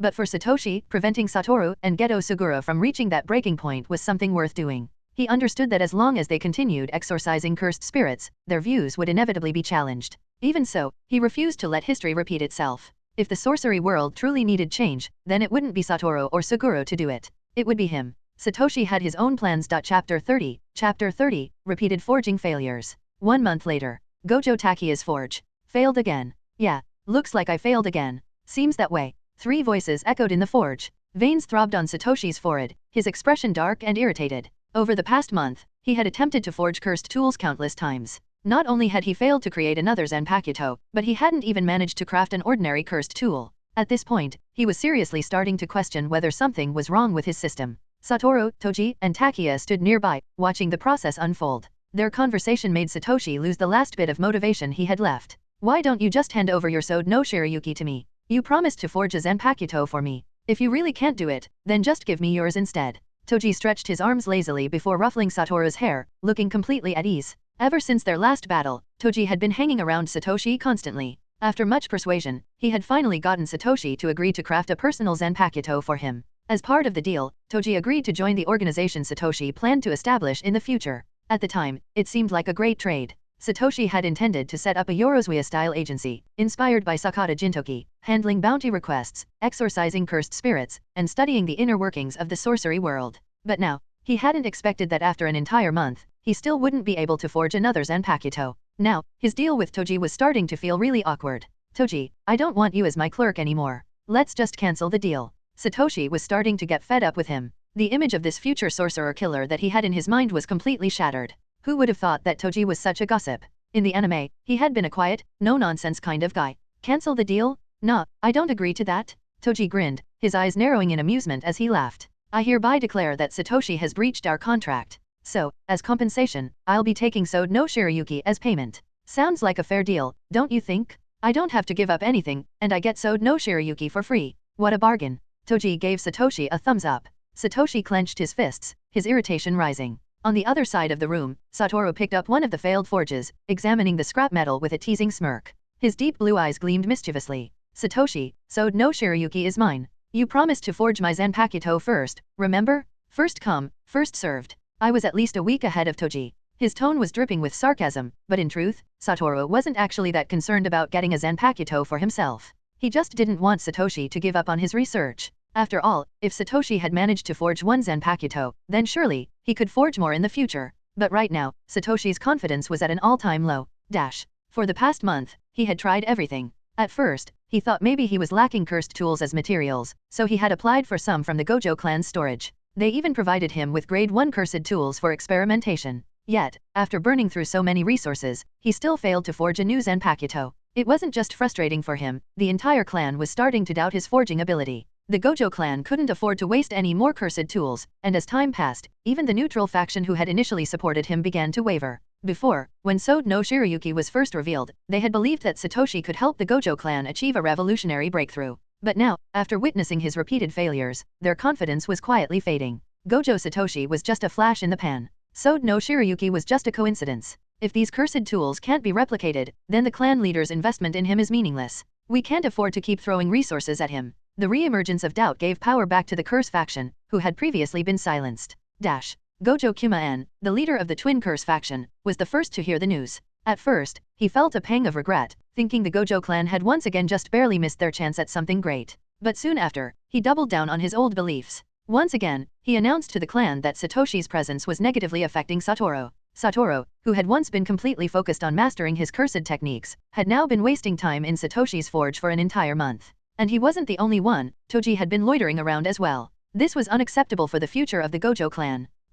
Meanwhile, Zenin Shinsuke, the sorcerer who had been humiliated by Satoshi's Sode no Shirayuki, was thrilled. 1 month ago, in front of the entire sorcery world, he had been instantly defeated. Not only had this disgraced him personally, but it had also embarrassed the entire Zenin clan. Some had tried to defend him afterward, saying that Sode no Shirayuki's ability was simply unfair. But a loss was a loss. As a fully fledged sorcerer, he had lost to someone with no cursed energy whatsoever. Even if Sode no Shirayuki had been the deciding factor, he had still become a stepping stone for Satoshi. And that was unforgivable. If a person without any cursed energy could defeat a trained sorcerer like him, didn't that mean even an ordinary civilian could do the same? That thought alone sickened him. Originally, Shinsuke hadn't cared much about the Gojo clan's 6 eyes. But after his humiliating defeat, he had developed an unwavering hatred for Gojo Satoshi. To make things worse, he had recently learned that Toji, the person he despised most in the Zenin clan, had become friends with Satoshi. That realization pushed his anger to its breaking point. Birds of a feather flock together. Trash is trash. 2 people without any cursed energy, wasting their time on these legendary cursed tools. His expression turned cold. From that moment on, he dedicated himself even further to mastering his techniques. In Zenin Shinsuke's mind, his previous loss had been due to a lack of strength. If he had been grade 2, or even grade 1, he should have been status as a Grand Master Forger was. It couldn't change the fact that the Kumo clan severely lacked powerful sorcerers. Particularly, their exclusive blood manipulation technique was now practiced by only a handful of members within the entire clan. If this trend continues, the Jujutsu world might no longer need the three great families. Instead, the Gojo and Zenin clans alone could dominate the era. To safeguard the Kumo clan's future and its standing in the curse tool industry, Kamoshin could not allow this balance to be disrupted. And more than anyone, it was the Gojo family that posed the greatest threat to the established order. If Satoshi, the twin brother of the Gojo family's Six Eyes heir, gained full backing from his clan and successfully continued forging these mysterious cursed tools, the Kumo family's dominance in curse tool craftsmanship could be completely overshadowed. For Kamoshin, this was something that could never be allowed to happen. As the highest authority in curse tool forging, he had extensive connections and resources at his disposal. He would never allow Gojo Satoshi to expand his influence unchecked. Inside the forge, Shunichi eyed Satoru, Satoshi, and Toji with apprehension. Young Master Satoru, Young Master Satoshi, Toji-san. What exactly are you planning to do? 5 minutes later, staring at his now seized cursed tool, Cicada's Cry, Shunichi looked utterly despondent. Since Satoshi had been unable to obtain more materials for forging, he had set his sights on Shinika's own tool instead. Though Shunichi had been deeply impressed by the existence of Sode no Shirayuki, he still didn't want to risk having his Cicada's Cry used in the forging process. Don't worry, Uncle Shunichi, I've figured out the pattern this time. I'm sure it'll work. Hearing Satoshi's reassurance, Gojo Shinika's expression only grew more bitter. He had been hearing this exact promise for nearly a month now, yet each attempt had still ended in failure. The forge was already littered with the remains of numerous cursed tools, many of which had been high-grade items he had never even used before. And so, Shunichi could only watch as Satoshi entered his forging state and began integrating Cicada's Cry into the weapon's embryonic form. The rhythmic sound of hammering echoed through the forge. Each strike of Gojo Satoshi's hammer felt like it was landing directly on Shinika's heart. Here it comes? This feeling again? A trace of intensity flashed across Satoshi's face. He had entered the same state he was in when he first forged Sode no Shirayuki. At this moment, it felt as if the sword god had possessed him once more. It's done. Beep. Congratulations to the host for successfully forging the Zanpakuto Suzumashi. Hearing the system's notification, Gojo Satoshi, whose nerves had been tense for an entire month, finally relaxed. He exhaled, gripping the newly forged Asachi in his hands. So, there's nothing wrong with the system. More than one Zanpakuto can be forged. This means that something was missing in my previous attempts. Other materials don't seem to be the key, the most important factor must be the cursed tool used as the base. Before, I assumed that the higher the grade of the cursed tool, the easier it would be to forge a Zanpakuto. But now, I realize that assumption was wrong. The second grade cursed tool Cicada's Cry has now become the Zanpakuto Suzumashi, which belonged to Ken Aimtasan in Bleach. There must be a specific connection between the two. Satoshi closed his eyes, deep in thought. He considered the link between Sode no Shirayuki and Yoro, as well as the connection between Suzumashi and Cicada's Cry. The birth of Sode no Shirayuki was tied to Yoro's frost-based nature. Likewise, Suzumashi was born from the auditory properties of Cicada's Cry. Satoshi felt like he had grasped a key principle, but he needed to experiment further.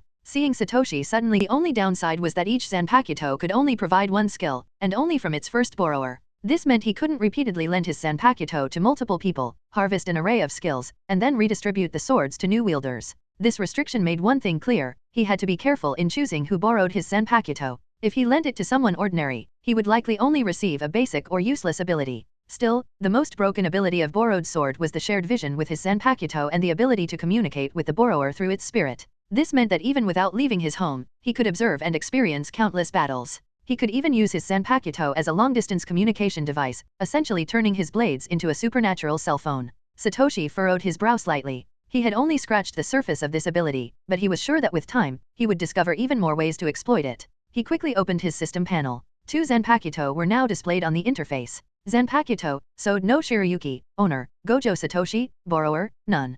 Zanpakuto, Suzumashi, owner, Gojo Satoshi, borrower, Gojo Shunichi. Satoshi suddenly felt a pang of regret. Once the first borrower was selected, it couldn't be changed. Even if a second person borrowed Suzumashi and unlocked Bankai, Satoshi would not get another chance to extract a skill from them. As he watched Shunichi testing out Suzumashi, a sense of loss settled in. Shunichi was only a grade 2 sorcerer. Even if he eventually reached Bankai, the quality of the skill he provided would be nowhere near that of someone like Toji or Satoru. In hindsight, he should have waited for a stronger candidate before allowing his first borrowed sword contract. Satoshi sighed helplessly but quickly shook off the regret. This was his first time testing the ability. Shunichi would be the guinea pig. His warning. Right now, he wasn't strong enough. If the secret of the Zanpakuto were exposed, it could easily become an excuse for others to eliminate him. Cursed objects were viewed as dangerous, evil things. Even though everyone in the room knew that Satoshi's Zanpakuto were not cursed objects, the rest of the world wouldn't see it that way. History had proven, being ahead of one's time was often seen as madness. Satoshi's forging abilities were already disrupting the balance of the cursed tool world.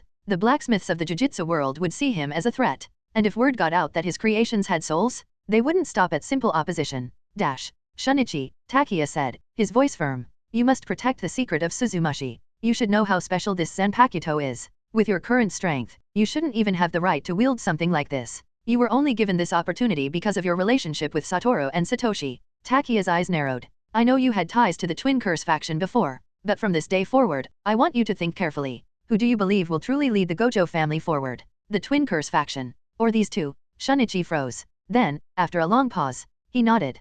Gojo Shunichi, from this moment on, would follow only Satoru and Satoshi. Chapter 34, Chapter 34, Perspective Switch, the Zanpakuto suited for Satoru and Toji? Bonus. After Shunichi made his stance clear, the tension in the forge finally eased. Satoshi then had Shunichi get accustomed to Suzumashi, seeing if he could communicate with it and unlock some of its abilities. Meanwhile, Satoru and Toji stood nearby, watching with curiosity, eager to see what Suzumashi could do. Once their attention was diverted, Satoshi focused entirely on the system. Now that Suzumashi had successfully bonded with Shunichi, a new option appeared in the Zanpakuto display room of Satoshi's system panel: Suzumashi's perspective. Satoshi clicked on it, and in the next moment, his world spun. When his vision cleared, he found himself surrounded by Satoru, Toji, and Shunichi all staring at him. Or rather, staring at his body. His perspective shifted as Shunichi swung the sword, making his body shake in response. So this is how it feels? This perspective is actually quite adaptable. From now on, I should be able to see everything Shunichi sees. As for communication, I shouldn't test that yet.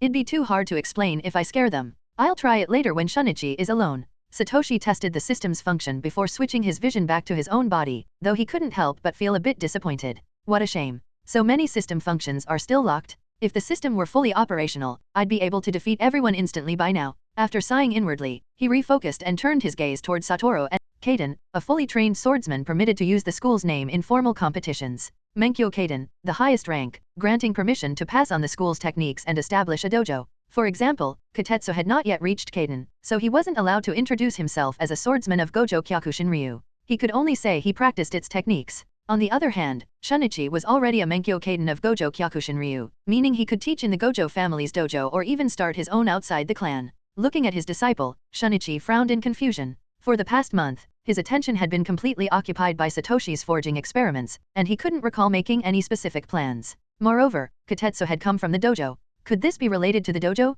Huh? Master, you don't know? Didn't Master Kuma-en inform you? Katetsu's eyes widened in shock. His face turned pale. He had assumed his master simply lost track of time, but he hadn't expected that Shunichi had no idea about this at all. A month ago, Master Yajayu Simon of Yajayu Shinkage Ryu challenged you to a kendo match. Master Kuma-en agreed to it on your behalf. The duel is happening today at the Gojo family dojo. This match will determine whether you can enter the ranks of the 4 great masters of swordsmanship. You did prepare for it, right? Seeing Shinika's blank expression, Katetsu panicked. Duel challenges between kendo masters were never taken lightly. Even a slight lapse in preparation could result in defeat. Shunichi had always meticulously prepared for such battles in the past. Yet this time, Master Yajayu was already at the dojo, while his master was still hanging out in the forge. Huh? Yajayu Simon challenged my ranking? When did this happen? Shunichi frowned, trying to recall. Thinking back, he vaguely remembered that before his falling out with Gojo Kuma-en, there had been some mention of a challenge from Yajayu Shinkage Ryu. Back then, he had outright refused. He figured the matter had ended there. But somehow, Yajayu Simon had shown up at the dojo anyway. Judging from Katetsu's words, it seemed that Kuma-en had accepted the challenge on his behalf. Shinika's expression darkened. Now that a rival school had come knocking at his dojo, he as the dojo's Menkyo Kaiden, couldn't just back down, no matter how unprepared he was. Still, he felt conflicted. This fight didn't bode well for him. Yajayu Simon was his equal in skill. The difference was that Simon had prepared for this duel, while he had not. The odds were not in his favor. Young Master Satoru, Young Master Satoshi, I have to go accept Yajayu Shinkage Ryu's challenge, so I won't be able to accompany you two for now. After hesitating for a moment, Shunichi moved to hand Suzumashi back to Satoshi. He had yet to fully understand his new Zanpakuto. Leaving it with its creator for safekeeping seemed like the logical choice. However, to his surprise, Satoshi shook his head. Suzumashi is yours now. It's your partner. Every battle you fight is a chance for it to recognize you. For this kendo duel, use it. Satoshi refused to take it back. As the borrowed sword wielder, Shunichi could only truly grow if he fought using Suzumashi. If the blade was left sitting in storage, it would serve no purpose. Besides, Satoshi already had sewed no Shirayuki. He had no need for another Zanpakuto. Everything had to be used to its fullest potential. If Shunichi learned to wield Suzumashi properly, perhaps he could unlock Shikai sooner, and eventually even Bankai. That was the outcome Satoshi wanted to see. Seeing Satoshi's unwavering stance, Shunichi didn't argue. He nodded firmly. Yajayu Simon was not just a kendaka, but also a sorcerer. Shinika's former cursed tool, Cicada's Cry, had been used up in the forging process. If he replaced it with a random cursed sword for the duel, he might struggle to adapt. Though Suzumashi differed in shape from Cicada's Cry, Shunichi felt a strange sense of familiarity when holding it. At the very least, he wouldn't be fumbling with an unfamiliar weapon. Toji, let's go watch? We'll both have Zanpakuto eventually, so we should probably learn a bit about swordsmanship. A glimmer of excitement flashed through Satoru's bright blue eyes. He had always known that Shinika's kendo skills were top tier, but he had never seen their true extent. Now, with the master of Yajayu Shinkage Ryu coming to challenge him, this was a rare opportunity to witness a high-level duel between masters. Toji hadn't been particularly interested at first, but hearing Satoru mention learning kendo piqued his curiosity. Yeah, I've never actually seen a true sword master fight before. Their excitement was mutual. Both of them then turned to look at Satoshi, waiting to hear his decision. Chapter 36, Yajayu, bonus. Satoshi pondered for a few seconds before shaking his head. I just finished forging Suzumashi, and I'm feeling a bit off. You guys go ahead. Just let me know how it turns out when you get back. Yawning, Satoshi ushered Shunichi and the others out of the forge, greeted Takia briefly, then lay down on his bed and closed his eyes to rest. The reason Satoshi didn't go to the dojo was partly due to exhaustion, but more importantly, he wanted to run an experiment. He wanted to see if distance affected his connection with Suzumashi. After all, the kendo dojo was quite far from the forge. If he could still see everything happening there through Suzumashi, it would be no different from witnessing the match in person. Inside the dojo, a broad-shouldered middle-aged man stood impatiently. His black kimono was immaculate, and his presence was like an unsheathed blade, sharp and dangerous. This man was none other than Yajayu Simon, the master of Yajayu Shinkage Ryu. I had high expectations for the Gojo Kyokushin Ryu's hospitality, but I didn't expect the Gojo family to have grown so arrogant, Yajayu Simon remarked, his voice filled with irritation. It was true that challenging someone at their own dojo wasn't the most polite approach, but once a challenge was accepted, proper etiquette had to be followed. Gojo Kumaen and Yajayu Yuzuki were already present as official witnesses. Had it not been for Gojo Shinika's well-known pride, Yajayu Simon might have suspected that he had fled altogether. Simon, have some patience. We are guests, an old man sitting beside Gojo Kumaen interjected. Between sorcerer families, the gap between the Yajayu and Gojo clans was vast. If not for their kendo heritage, the Yajayu wouldn't even be qualified to sit in the same room as the Gojo family. Yuzuki, head of the Yajayu family, had mixed feelings about this duel. On one hand, he wanted Simon to win and secure a place among the four great kendo masters. On the other hand, he worried that defeating Gojo Kyokushin Ryu would provoke the Gojo family. Still, after much deliberation, Yuzuki ultimately approved Simon's challenge. Compared to the ever-growing influence of the Gojo family, bolstered by the Six Eyes, the Yajayu clan's standing had weakened considerably. If they failed to establish themselves through kendo, the Yajayu risked becoming an irrelevant name among the sorcerer clans. This match wasn't just about Simon's personal status, it was about the Yajayu family's place in the world of sorcery. Gojo Kumaen sat silently, deep in thought. He had a strong suspicion about why Shunichi hadn't shown up yet. It was obvious, Shunichi was still with Satoru and Satoshi. This so-called kendo master of the Gojo family had completely forgotten where his true roots lay. Did Shunichi really think he had achieved his status in the family without the support of the Twin Curse faction? Kumaen had even arranged for him to receive an exemption from punishment, and this was how he repaid him? Kumaen's expression grew darker and darker. As time dragged on, the atmosphere in the dojo became increasingly tense. Not just Simon, but all the disciples of Gojo Kyokushin Ryu could feel Kumaen's displeasure. Just when he was about to lash out, hurried footsteps echoed outside the dojo. The doors swung open, revealing Shunichi. Kumaen was just about to reprimand him when his words caught in his throat. A figure followed closely behind Shunichi, one that made Kumaen freeze. Young Master Satoru. Unlike some of the elders, Kumaen could immediately distinguish between Satoshi and Satoru. The moment those piercing six eyes entered his sight, he knew exactly who it was. Standing next to Satoru was another unexpected guest, Zenin Toji. Ever since Toji's last battle with Satoshi, the Gojo family had been forced to re-evaluate him. Despite lacking any cursed energy, his raw physical power was monstrous. Even within the Twin Curse faction, a group that prided itself on Jujutsu above all else, they knew better than to bring up his lack of cursed energy in front of him. At least, not until someone capable of defeating him appeared. Who is that? Yuzuki recognized Satoru but was unfamiliar with Toji. After all, someone without cursed energy could never make a name for themselves in the Jujutsu world. This is Zenin Toji. The Zenin clan's best.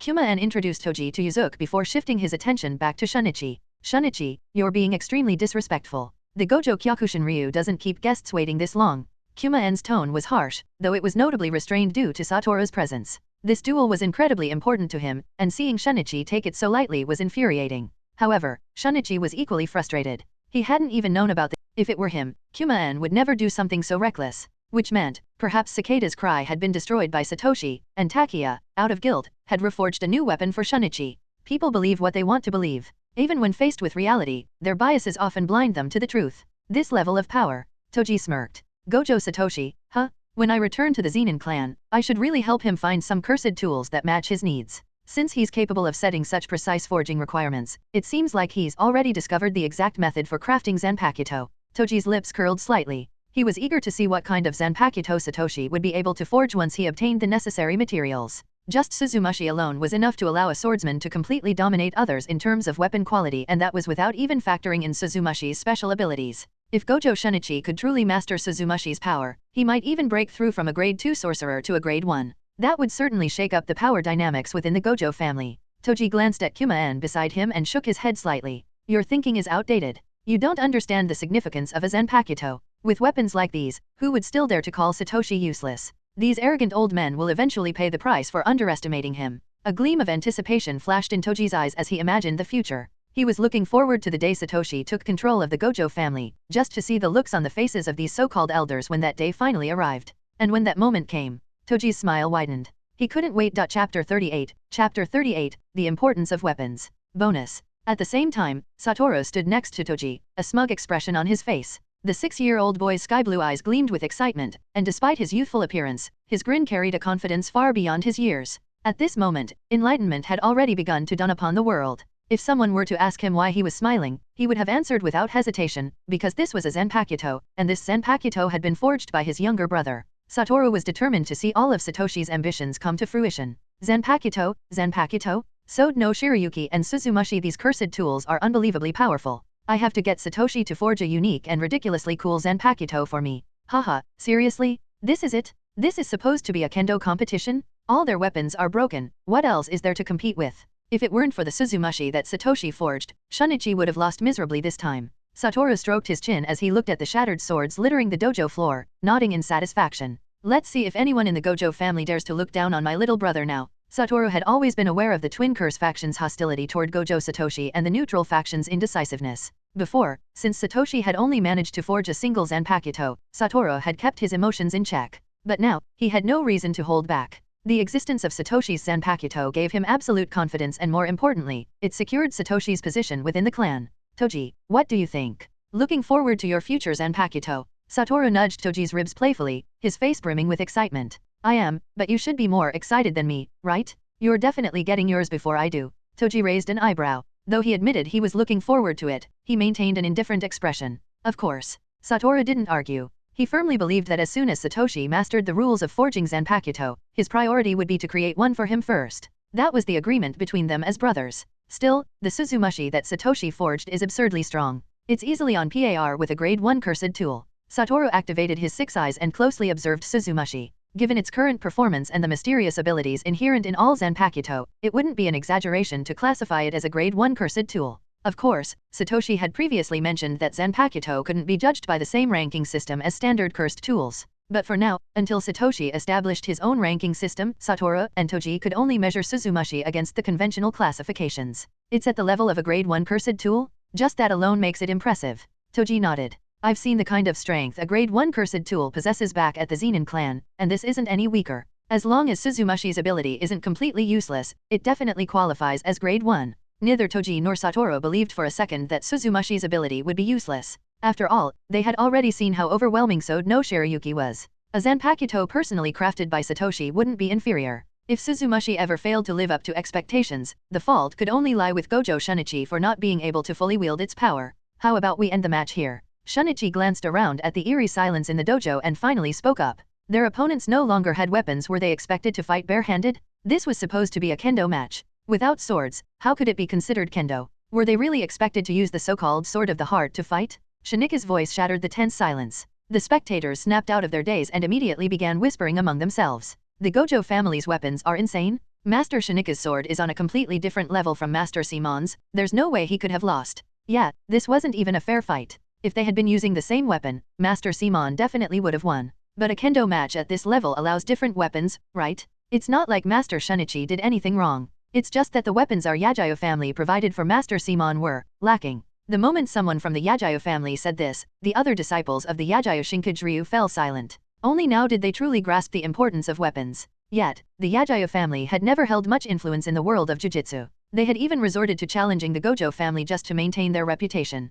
Given their limited standing, how could they afford to invest more resources into their kendo masters? It wasn't that they didn't want to, it was that they simply didn't have the means. And even if they had the money, could they just buy a sword like Suzumashi off the market? On the other side, the disciples of the Gojo family's Kyokushin Ryu were bursting with excitement. Master Shunichi is incredible. Even though it's a bit one-sided, that was seriously satisfying. What was the Yajayo Shinkage Ryu thinking? Trying to show off in our Kyokushin Ryu dojo, right? Even though Master Shunichi hasn't been around much recently, he still came prepared. Using his weapon as his trump card, maybe this was his way of showing his dissatisfaction with Yajayo Shinkage Ryu. Honestly, can you blame him? Master Shunichi has always had a fiery temper, and now the Yajayo family is trying to use him as a stepping stone? No one would take that lying down. You were so cocky before, but now you're dead silent. Huh? I know it's a bit rude, but watching Master Simon's expression right now is priceless. As the Gojo Kyokushin Ryu disciples observed Yajayo Simon's fluctuating expression, some of their excitement was replaced with a hint of sympathy. Even Yajayo Simon himself probably hadn't expected things to turn out like this.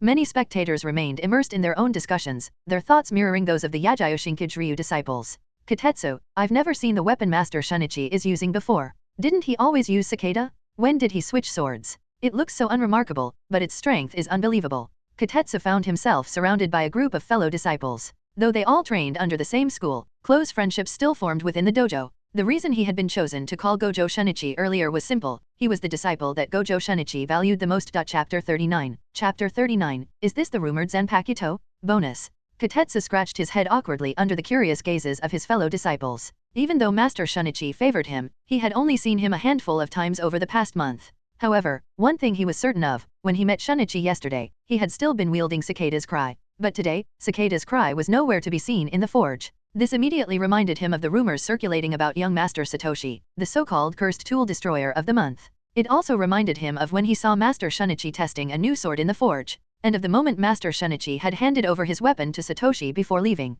Putting the pieces together, Katetsu could guess what had happened to Cicada's Cry. More importantly, he suspected that the weapon in Shinika's hand had been forged by none other than young Master Satoshi. This must be the weapon that had been discussed so often in the clan recently. A Zanpakuto. As soon as Katetsu shared his thoughts, the other disciples of the Gojo Kyokushin Ryu fell silent. Due to Kumaen's influence and Shinika's previous alignment with the Twin Curse faction, most of the disciples leaned toward the Twin Curse faction. Now, hearing that Satoshi, whom the elders had always opposed, had possibly forged a second Zanpakuto, they were shaken and began reconsidering their own positions. Those who had not fully sided with the Twin Curse faction started to feel that Satoshi, as a wielder of the Six Eyes and Gojo Satoru's younger brother, should not have been treated as an outcast within the family. They practiced swordsmanship and held great respect for swordsmiths. And even though Satoshi was only 6 years old, forging 2 Zanpakuto was an achievement worthy of admiration in the world of blacksmithing. Meanwhile, those with a firmer stance against Satoshi looked troubled. They had never believed he could forge a second Zanpakuto. After all, they had heard nothing but failure coming from the forge over the past month.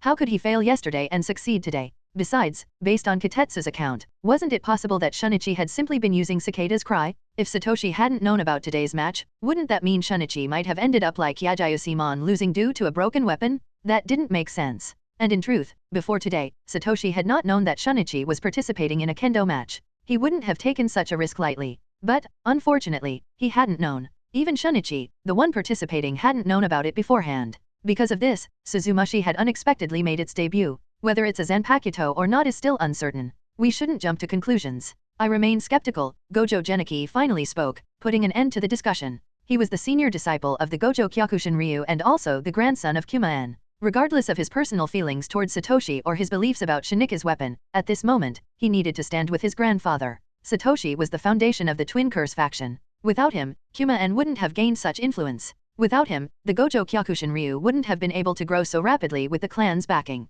It was a paradox. The Twin Curse faction despised Gojo Satoshi, yet they couldn't survive without him. Simon's face darkened at Shinika's suggestion. He said nothing. He didn't want the match to end like this, but reality had left him with no choice. He had no weapon left. What else could he do but concede? Snorting coldly, Simon turned on his heel and left the Gojo Kyokushin Ryu dojo without another word. Seeing this, the Yajayo Shinkage Ryu disciples quickly stood up and followed. As a witness, Yuzuki nodded slightly toward Gojo Kumaen and Gojo Satoru as a gesture of apology. Simon was a bit rude today. I hope Master Kumaen and Master Satoru won't take offense, Yajayo Yuzuki said. He has a short temper. After today's events, he lost control of his emotions. He still needs to work on his discipline. As Yuzuki spoke, Kuma-en stood up to return the courtesy. With Simon's departure, Shunichi was the undisputed winner of the duel, and as the victor, Kuma-en naturally adopted the attitude of a gracious host. Shunichi and Simon both have fiery tempers. It's no surprise that etiquette slipped their minds. Master Yuzuki, thank you for coming all this way. Please forgive us if our hospitality was lacking. Kuma-en showed no concern over Simon's outburst. Even though Shunichi had his disagreements with the Twin Curse faction, the Gojo Kyokushin Ryu was still under his faction's control. Shunichi had defeated Simon. The match itself may have been unconventional, but that didn't diminish the reputation of the Gojo Kyokushin Ryu within the kendo world. In the world of Jujutsu, the Gojo clan was an undisputed giant, far surpassing the Yajayo family. But in the realm of kendo, the Yajayo family still held great prestige. To suppress them in both Jujutsu and kendo was a significant achievement in Kuma-en's eyes. The head of the Gojo clan had been unwell, relying on reverse curse technique to prolong his life. Eventually, the clan's affairs would fall to the elders. Satoru was the undisputed successor, but he was still too young to handle the clan's administrative matters, which meant that someone else would have to take charge until he came of age. And perhaps, that person could be me, Kuma-en thought. This victory was a major boost for the Curse faction's influence within the clan. Originally, the Twin Curse faction had already been a dominant force within the Gojo clan. Now, with their kendo prowess overwhelming the Yajayo clan, the other elders had even less of a chance to compete for power. However, Shinika's weapon had become a thorn in Kuma-en's side. Had this mysterious blade been forged by Takiya? Or had it been forged by Satoshi? Kuma-en frowned, uncertainty creeping into his thoughts. Chapter 40. Chapter 40, The Conspiracy Behind Promotion. After the Yajayo family members left, the dojo finally returned to its usual calm. However, this calm was soon disrupted by a wave of excited chatter. Master, what's the name of that weapon? Master, this sword is incredible. Where did you get it? Master, you can't forget about me when you get your hands on good stuff. I'm your most beloved disciple, the one who'll carry on your legacy. Shunichi felt a bit awkward under the flood of questions. He didn't know how to respond. His victory today had been purely thanks to Satoshi's Zanpakuto. But in the end, this Zanpakuto belonged to Satoshi. It wasn't something he could claim as his own. Just as he was struggling for an answer, a heavy cough suddenly interrupted the noise. Have you all finished your training for today? Why are you standing around? At the sound of Kuma-en's voice, the surrounding Kyokushin Ryu disciples immediately scattered like startled birds. Not daring to protest, they silently moved into position, gripping their wooden swords. Within moments, only Shunichi and Kuma-en remained in the center of the dojo, staring at each other. After a long pause, Kuma-en finally spoke. Congratulations on your victory over Yajayo Simon. At the very least, your position as one of the 4 great masters of kendo is secure for another year. His tone was cold. Though his words sounded like praise, there wasn't the slightest hint of warmth behind them. This was only possible because of the Zanpakuto forged by young Master Satoshi. Shunichi lifted Suzumashi slightly, hoping to make Kuma-en acknowledge Satoshi's talent. He wanted him to realize that isolating Satoshi had been a mistake. Satoshi had now successfully forged a second Zanpakuto, proving that he could support Satoru contrary to the Twin Curse faction's claims that he was a burden. The moment the word Zanpakuto was spoken, the movements of every Kyokushin Ryu disciple froze for half a second. So it was true. This weapon really was the legendary Zanpakuto. The same thought ran through the minds of every Kyokushin Ryu disciple. If only they could wield such a powerful weapon themselves. Elder Kuma-en, Satoshi should not be treated this way. Shunichi wanted to push the Twin Curse faction to acknowledge Satoshi properly.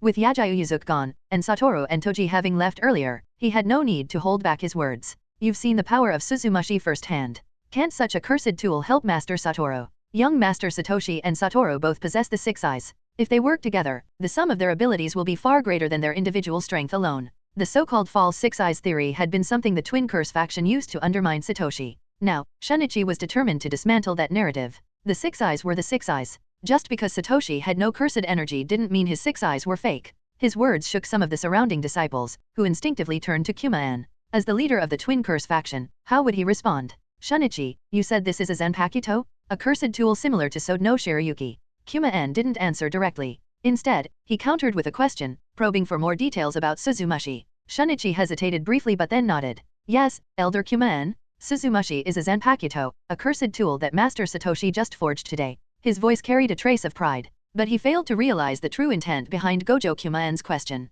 Oh, so you claim your sword is a Zanpakuto, and its name is Suzumashi. Then tell me, can you use Suzumashi's techniques in the same way Satoshi uses Sode no Shirayuki? If it's a true Zanpakuto, it should have corresponding abilities, shouldn't it?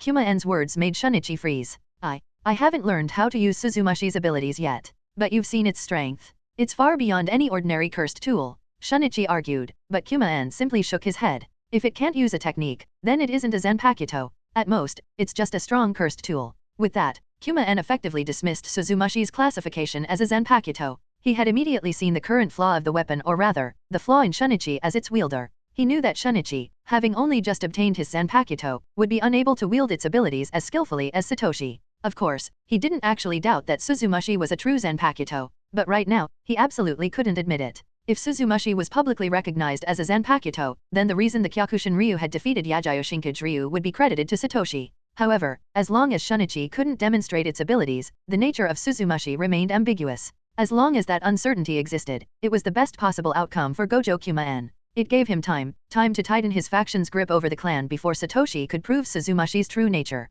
The Twin Curse faction needed to solidify its influence before Satoshi's position became unshakable. And before that could happen, Shinichi, who now wielded Suzumushi, had to be sent away. Shinichi, you've been lingering in the clan for too long. I've already arranged for the clan's Grade 1 sorcerers to recommend you for promotion to Grade 1. The Jujutsu Society has received the request. You already have the strength of a Grade 1 sorcerer. You shouldn't remain at Grade 2 any longer. Kuma-en delivered the news casually, as if it were a mere formality. For the foreseeable future, Shinichi would be occupied with missions under a Grade 1 sorcerer's supervision. And most importantly, he would no longer be in the clan, interfering with the Twin Curse faction's plans. What? When did this happen? Why am I only finding out about this now? Shinichi was stunned. He had been a Grade 2 sorcerer for a long time, but he had never pushed for promotion. Advancing to Grade 1 was a hassle. It required multiple recommendations from existing Grade 1 sorcerers, not to mention passing a series of difficult missions. It wasn't something that could just happen overnight. Yet, Kuma-en had arranged for it without even informing him. A sharp glint flashed in Shinika's eyes. Kuma-en, what exactly are you plotting? Chapter 41. Chapter 41. The three before me are the future of this world. Bonus. Young Master Satoru, Young Master Satoshi? For the time being, I have to cooperate with a Grade 1 sorcerer from the association to carry out missions. I may not be able to protect you anymore. After confirming the news from Kuma-en, Shinichi had no choice but to comply with the association's orders. After all, while the Gojo family was one of the three great families, the authority of the Jujutsu Sorcerers Association was absolute. Since the Gojo family had submitted the application, Shinichi had no choice but to undergo the promotion assessment. This was part of the contingency plan Kuma-en had prepared as soon as he sensed Shinika's potential defiance. The moment Shinichi showed any inclination to challenge him, Kuma-en had been ready to remove him from the Gojo family temporarily, at least. Initially, he hadn't intended to use this measure so soon. But Shinika's overwhelming victory over Yagyo Simon using his Zanpakuto had changed everything. As a rising master of Kendo, Shinika's status within the Twin Curse faction was bound to skyrocket. And with Satoshi proving the power of his second Zanpakuto, his growing influence could destabilize the internal unity of the Twin Curse faction. Thus, when sending off Yagyo Yuzuki, they coordinated with the Yagyo family, using their influence within the association to ensure that the sorcerer assigned to assess Shinika's promotion would be from the Yagyo family. This meant that, when the time came, the Grade 1 sorcerer overseeing the assessment would take Shinichi away from Tokyo, effectively removing an unpredictable element from the Twin Curse faction's internal power balance. When the news reached the forge, the people inside were visibly surprised. Satoshi, who had been focused on his work and hadn't paid attention to the aftermath of Shinika's match, hadn't realized what had transpired. However, he genuinely felt it was a good thing that Gojo Shinichi was being promoted to Grade 1. After all, in the current Jujutsu world, a Grade 1 sorcerer was considered a top-tier combat force. If Shinichi advanced, it would only strengthen Satoshi's position as well. Satoru immediately clapped his hands, jumping up to congratulate Shinichi on his promotion in advance. Toji gave a silent nod. Though he wasn't a sorcerer himself, he understood the weight of a Grade 1 sorcerer's status. Shinika's promotion would give him greater influence in the future. At the same time, however, Toji's gaze lingered on Shinichi, his mind contemplating something entirely different.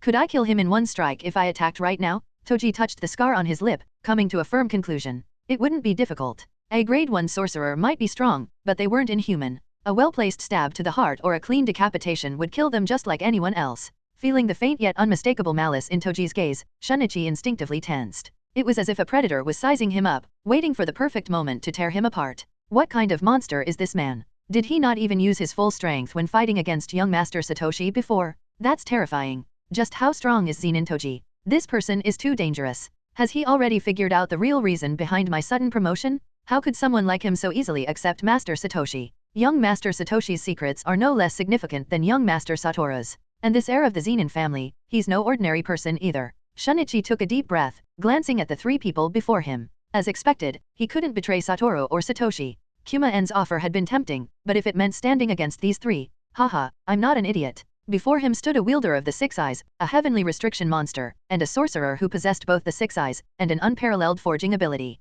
These kinds of prodigies were rare even once in a century, yet they had all appeared in the same era. Shunichi had no doubt, the future would be defined by conflict. If the Gojo family remained obsessed with internal struggles, it would only lead to its downfall. Satoshi and Satoru were destined to be the true pillars of the Gojo family. As for people like Kuma-en, power-hungry relics clinging to authority, they would inevitably be swept away like debris. With that realization, Shunichi took Toji's earlier glare as a warning. His eyes hardened with resolve as he looked at Satoshi and spoke in a firm voice. Young Master Satoshi, my promotion to Grade 1 is part of a conspiracy. The Twin Curse faction is scheming to control the future of the Gojo family. In order to prevent the truth about Suzumashi from spreading, I was deliberately removed. Elder Kuma-en doesn't want your reputation within the clan to grow any further. I'm sorry, I still can't activate Suzumashi's ability yet. That's why I couldn't prove in the dojo that it's a true Zanpakuto. Regret filled Shinika's face. Perhaps I lack talent. Satoshi could use Sode no Shirayuki's ability immediately after forging it. I've been trying for nearly an hour, and I haven't sensed any sign of Suzumashi's technique. If I had been able to unleash its ability, Kuma-en's plan wouldn't have succeeded. Upon learning that Shinika's promotion was part of a larger scheme that the entire situation revolved around suppressing Satoshi, Satoru's young face darkened. Although Kuma-en had always been his supporter, targeting Satoshi like this had crossed a line. He wanted to go confront Kuma-en himself, to expose his schemes and put an end to this nonsense. But before he could act, Satoshi stopped him. Seeing Satoru's expression, Satoshi, as his twin brother, immediately knew what he was thinking. Yet, instead of anger, a small smile appeared on his face. He didn't seem concerned at all. Instead, he calmly pulled Satoru back down before he could get up. Oh, I see. But still, congratulations, Shunichi. Advancing to Grade 1 is an opportunity. It will be useful for both Satoru and me in the long run. As for Kuma-en's plan, well, I don't particularly oppose it. Satoshi's words made both Satoru and Toji frown. It was obvious that Kuma-en was targeting him. So why was Satoshi so calm, so indifferent? If this had happened to either of them, they definitely wouldn't have taken it so lightly. Chapter 42, the Zenin clan? I can always leave if I want to. Bonus. Shunichi was just as confused as the others when he heard Satoshi's response. Young Master Satoshi was the one openly opposed by the Twin Curse faction, so why was he so calm in the face of Kuma-en's scheme? Seeing the puzzled expressions of the three, Satoshi simply shook his head. I need Kuma-en to help clean up the mess in the Gojo family for both me and Satoru. The head of the clan is ill, which means opportunists and parasites are bound to crawl out of hiding. Let Kuma-en deal with them first. Satoru and I are still young, we don't have the time or patience to waste on political games. Since he's so eager to handle it, we might as well let him. The most important thing is that the very foundation of the so-called Twin Curse faction is built entirely on me. I hold absolute control. As long as I can prove that I'm not Satoru's curse, the entire ideological basis of the faction collapses. Even if Kuma-en remains the de facto head, he won't hold any real power. A glint of cold indifference flashed in Satoshi's blue eyes. In the world of Jujutsu, strength dictated everything. If he had never met Toji, he might have been more concerned about Kuma-en's actions. But now, not only did he know Toji, but Satoru had also broke the tension in the forge, filling the room with an absurd sense of amusement. Satoshi's cold and calculating expression twisted into one of sheer exasperation. Toji, could you focus on the important part of the conversation for once? I'm talking about serious matters here. He sighed in defeat. No matter what, this guy always managed to zero in on the least important thing. All right, Toji waved dismissively, fanning his nose as if he could smell something foul. But honestly, I can't stand all the politics in these big families. It reeks of decay. Satoru, Satoshi, and Shunichi all fell silent. Of all people, Toji had no right to complain about the corruption of Jujutsu families. After all, if any clan embodied stubbornness and backward thinking, it was the Zenin family. If the Zenin clan claimed second place in corruption, no other family would dare claim first. A mere heir of the Zenin family had no business mocking the Gojo clan. Even though Toji had exuded a terrifying presence earlier, Shunichi couldn't let this go. Just as he opened his mouth to retort, Toji cut him off with a single sentence. What's so great about being a Zenin, anyway? If I wanted to leave the Zenin family, I could do it anytime. Who the hell is going to stop me? Shunichi and Satoru froze, their eyes widening in disbelief. Was Toji joking? Only Satoshi remained unfazed, wearing the same wry smile. He knew the truth of Toji's future. This was the man who would one day abandon the Zenin name and take on another identity. Fushiguro Toji, the father of Fushiguro Megami. A man who would sever all ties with his prestigious clan and start anew in a family no one had ever heard of. Because of that, Satoshi had even considered the possibility of recruiting Toji into the Gojo family. As for Satoru and Shunichi, the mere thought of a Zenin heir defecting to their clan had never once crossed their minds. After all, such a thing was unheard of. The Zenin family would never allow it. Even if Toji was just an ordinary person with no cursed energy, the idea of him abandoning the Zenin name was beyond their imagination. Chapter 43, Kendo Master Satoshi. Young Master Satoshi, since Kuma-en's target is Suzumashi, I'll return it to you. I can't use Suzumashi's technique, but you can. If Kuma-en questions your strength, you can use Suzumashi to prove yourself. Ever since encountering Sode no Shirayuki and Suzumashi, Shunichi had developed an almost blind trust in Satoshi. He never doubted whether Satoshi could wield the Suzumashi technique.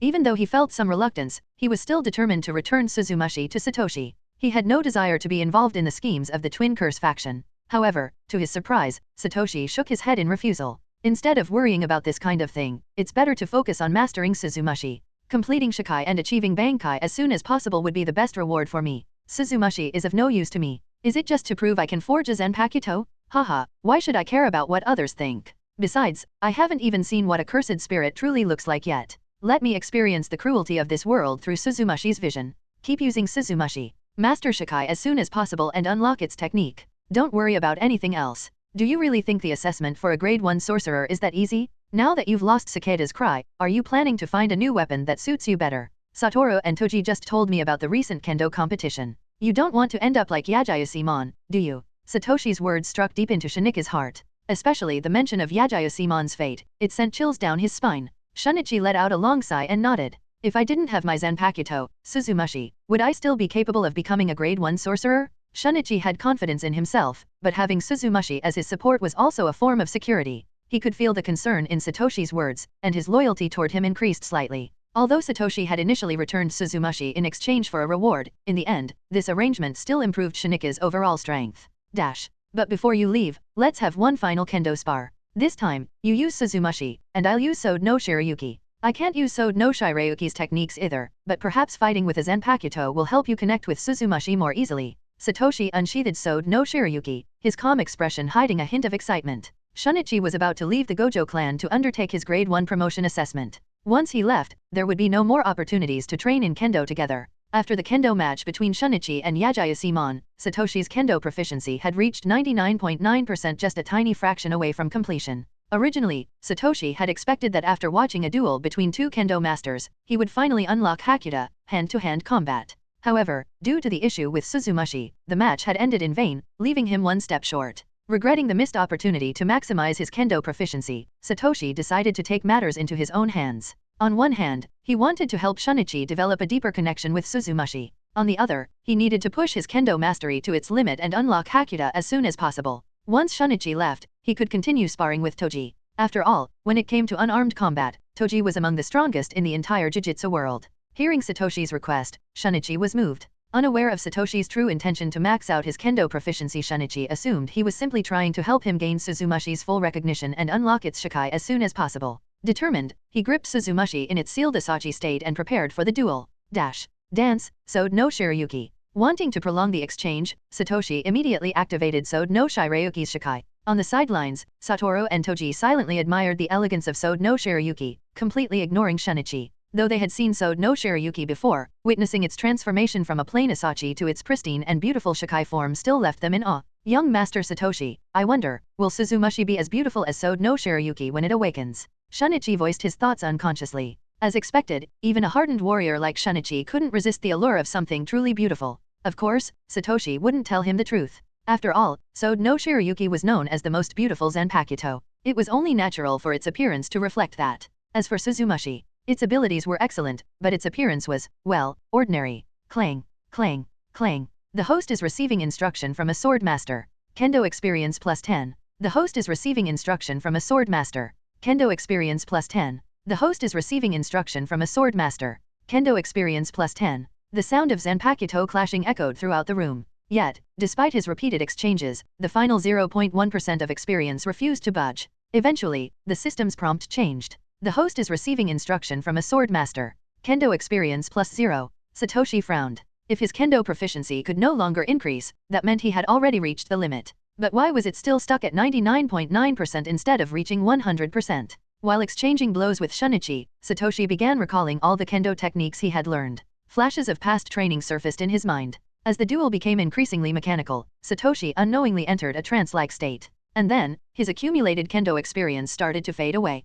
Chapter 44, Hakuda, bonus. What just happened? How did young Master Satoshi's swordsmanship improve so drastically in an instant? This doesn't make any sense. Shunichi, who had been dueling with Satoshi, was utterly shocked. As a kendo master, he fully understood how advanced Satoshi's attack just now is. If just a second ago, Satoshi's skill was on the level of a beginner who had only recently grasped the Gojo Kyokushin Ryu, then now, it wouldn't be an exaggeration to say he had already mastered the Gojo Kyokushin Ryu itself. How could someone change so drastically in mere moments? Shunichi could no longer assess Satoshi using conventional experience. Was this the talent of the Six Eyes? Even without cursed energy, was Satoshi far beyond ordinary humans in other aspects? Since he had no idea that Satoshi possessed a system, Shunichi could only attribute it to raw talent. And yet, even that explanation seemed unreasonable. Describing Satoshi's growth as gradual and the result of diligent practice would be an insult to the concept of training itself. After all, only a little over a month had passed since Satoshi began learning kendo. If just 1 month of practice could produce results like this, then wouldn't all the renowned sword masters in history be so ashamed that they'd throw themselves into a well?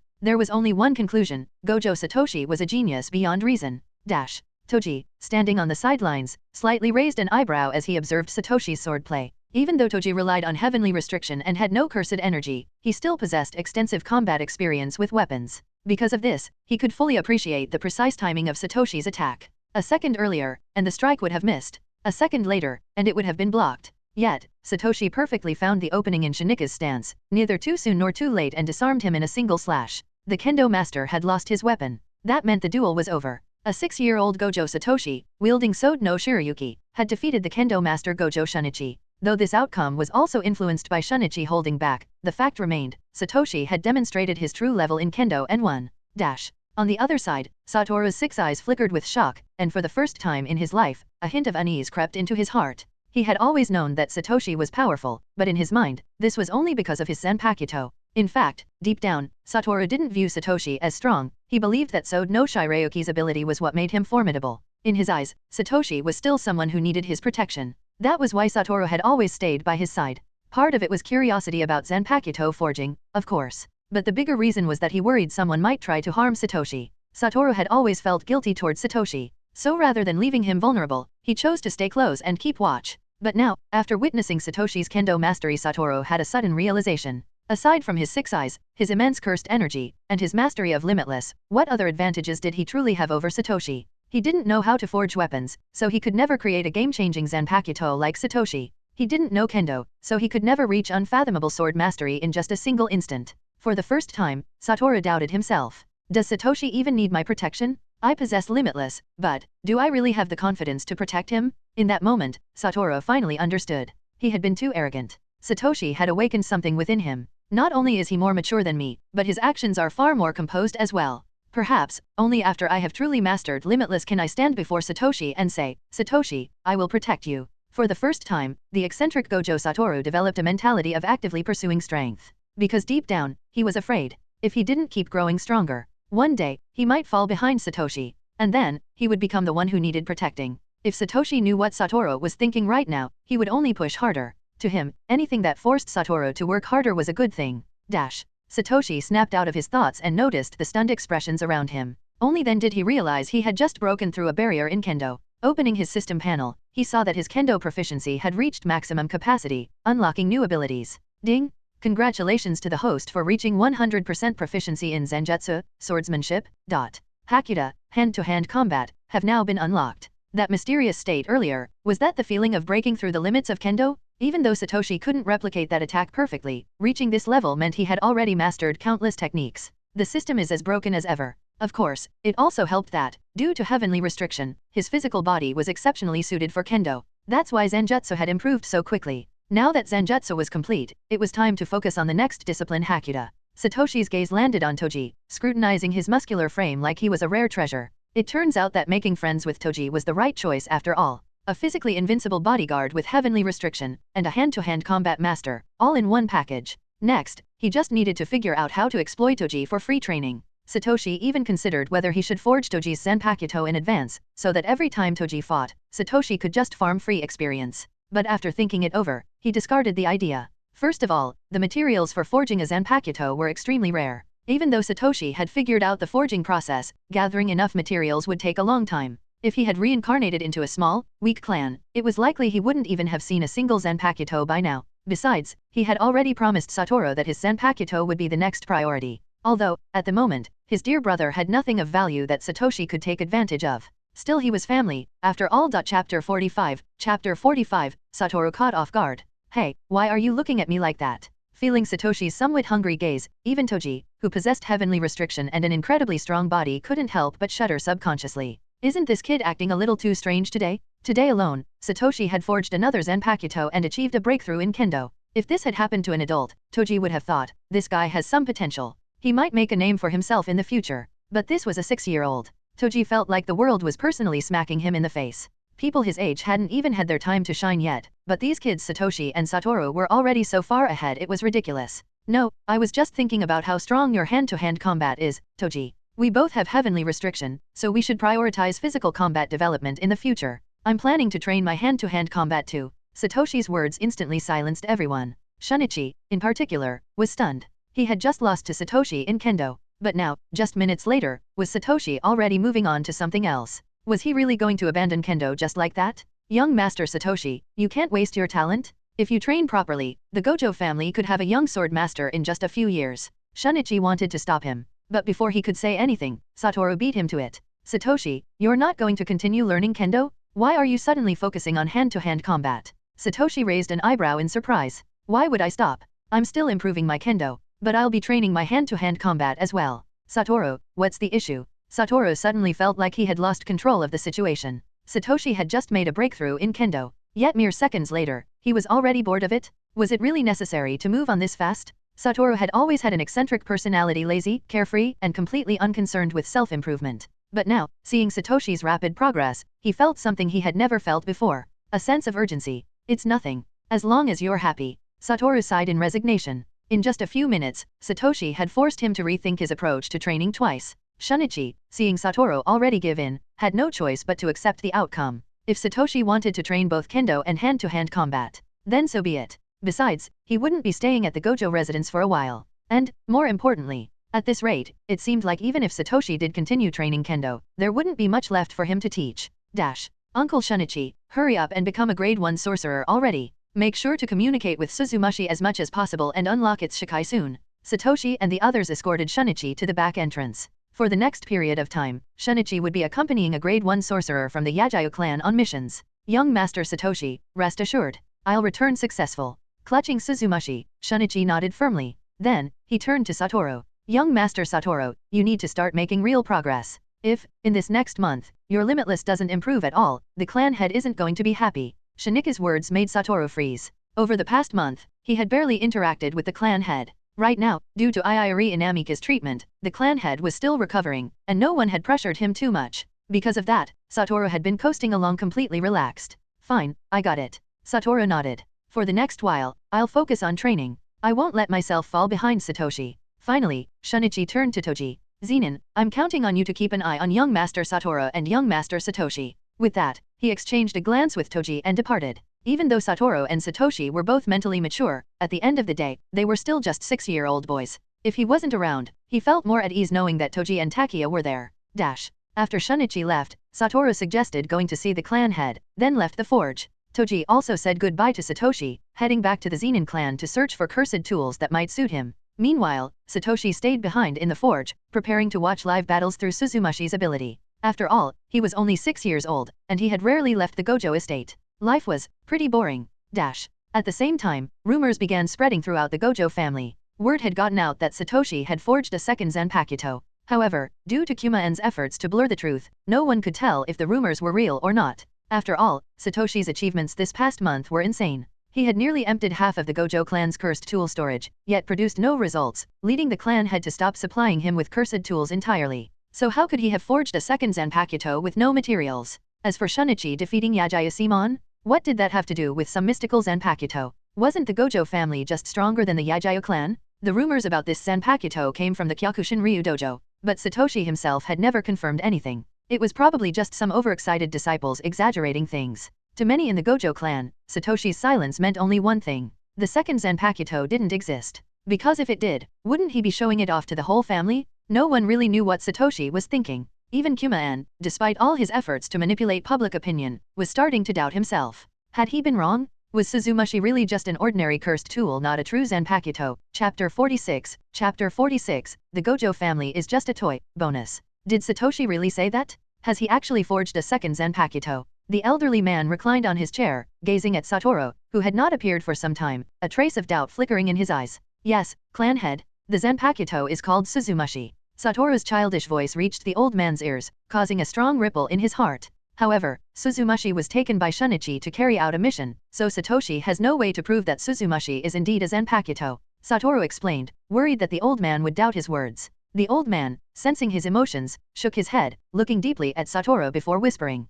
Satoru, do you think I'm surprised about the appearance of a second Zanpakuto? The old man sighed. It was always within my expectations that Satoshi would be able to forge another Zanpakuto. As long as he was given enough materials to experiment and learn from his mistakes, I believed that with his talent, he would eventually establish a systematic forging method. Satoru frowned in confusion. If the clan leader truly believed in Satoshi's abilities, why did he cut off his access to cursed tools? The last time he personally requested materials, the old man had coldly refused. In Satoru's eyes, such actions clearly indicated a lack of trust in Satoshi. Seeing Satoru's black and white thinking, the old man smiled knowingly and said, that is what actually surprised me. I'm not shocked that Satoshi forged Suzumashi. What surprises me is that he grasped the situation so clearly and formulated such a rational response. It's simple to prove oneself with a Zanpakuto. If Satoshi wielded Suzumashi himself, he could have easily demonstrated its power. But the difficult part is this, when you possess undeniable proof, do you let your emotions dictate your actions, or do you make the best strategic decision? Clearly, Satoshi chose the latter. The old man's eyes shone with relief. Satoshi's decision had not been part of his plans, but it aligned perfectly with his intentions. I could have silenced all opposition in the clan and forced them to continue supplying Satoshi with materials until he successfully forged a second Zanpakuto. However, there is an old saying, a flood can be controlled, but the resentment of people cannot. If I had forced the issue, the clan members would only grow more dissatisfied with Satoshi. After all, he had already spent a month proving that forging a Zanpakuto isn't a quick process. The success of Suzumashi was beyond my expectations, and that's wonderful. But think about it, Satoru, what if Satoshi had spent another month forging with the materials from the cursed tool vault and still failed? If you were another member of the clan, how would you view him? Satoshi understood this. That's why, after I rejected you, he never sent Shunichi to ask me again. The old man slowly stood up. His frail figure swayed slightly, like a withered leaf that could be swept away by the wind at any moment. Before, I was worried about the Gojo family's future after I passed. Would Kuma-en lead the clan well? Would his stance on Satoshi affect the family's fate? But now, after hearing Satoshi's words, I feel reassured.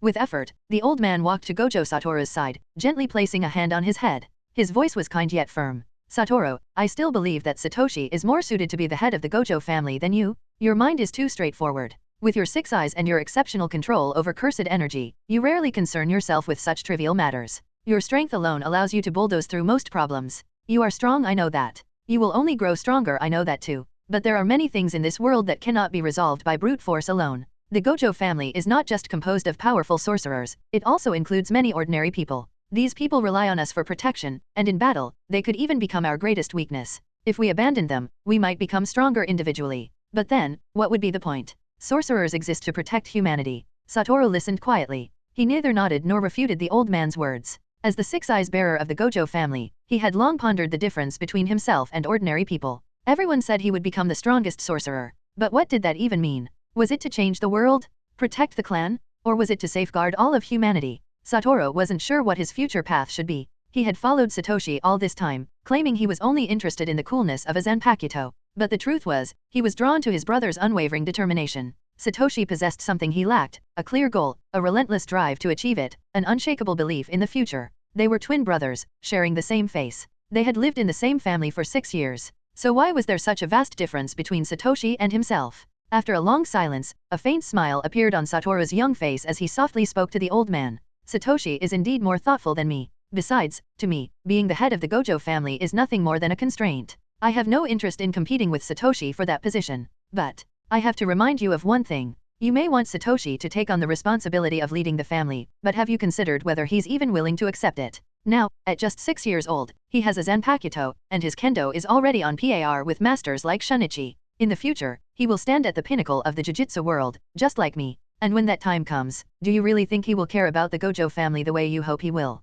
I have 6 eyes, and Satoshi has 6 eyes as well. One of us wields cursed energy, the other does not. But in the end, we both see the world the same way. You just told me that sorcerers exist to protect humanity. But what about someone like Satoshi, who has no cursed energy? Does he have an obligation to protect humans? A hint of mischief flickered in Satoru's youthful expression. Neither he nor Satoshi held any real attachment to the Gojo family. What Kuma-en sought so desperately was nothing more than a trivial game piece to them. The Gojo family was just a toy. Satoru was looking forward to seeing how the clan leader would convince Satoshi to accept this toy. After all, unlike him, Satoshi had been scorned by this so-called toy for 6 whole years. Chapter 47, Special Grade Cursed Spirit. This time, the target of the purification mission is in Hokkaido. The two of us will work together to carry it out. The association is paying close attention to the sudden surge of cursed spirits in Hokkaido. There have been frequent earthquakes lately, and the number of cursed spirits has increased drastically. Our target is a grade 1 cursed spirit. We need to get there as soon as possible. Yajayo Hidesugo glanced at the kendo master beside him with a helpless expression.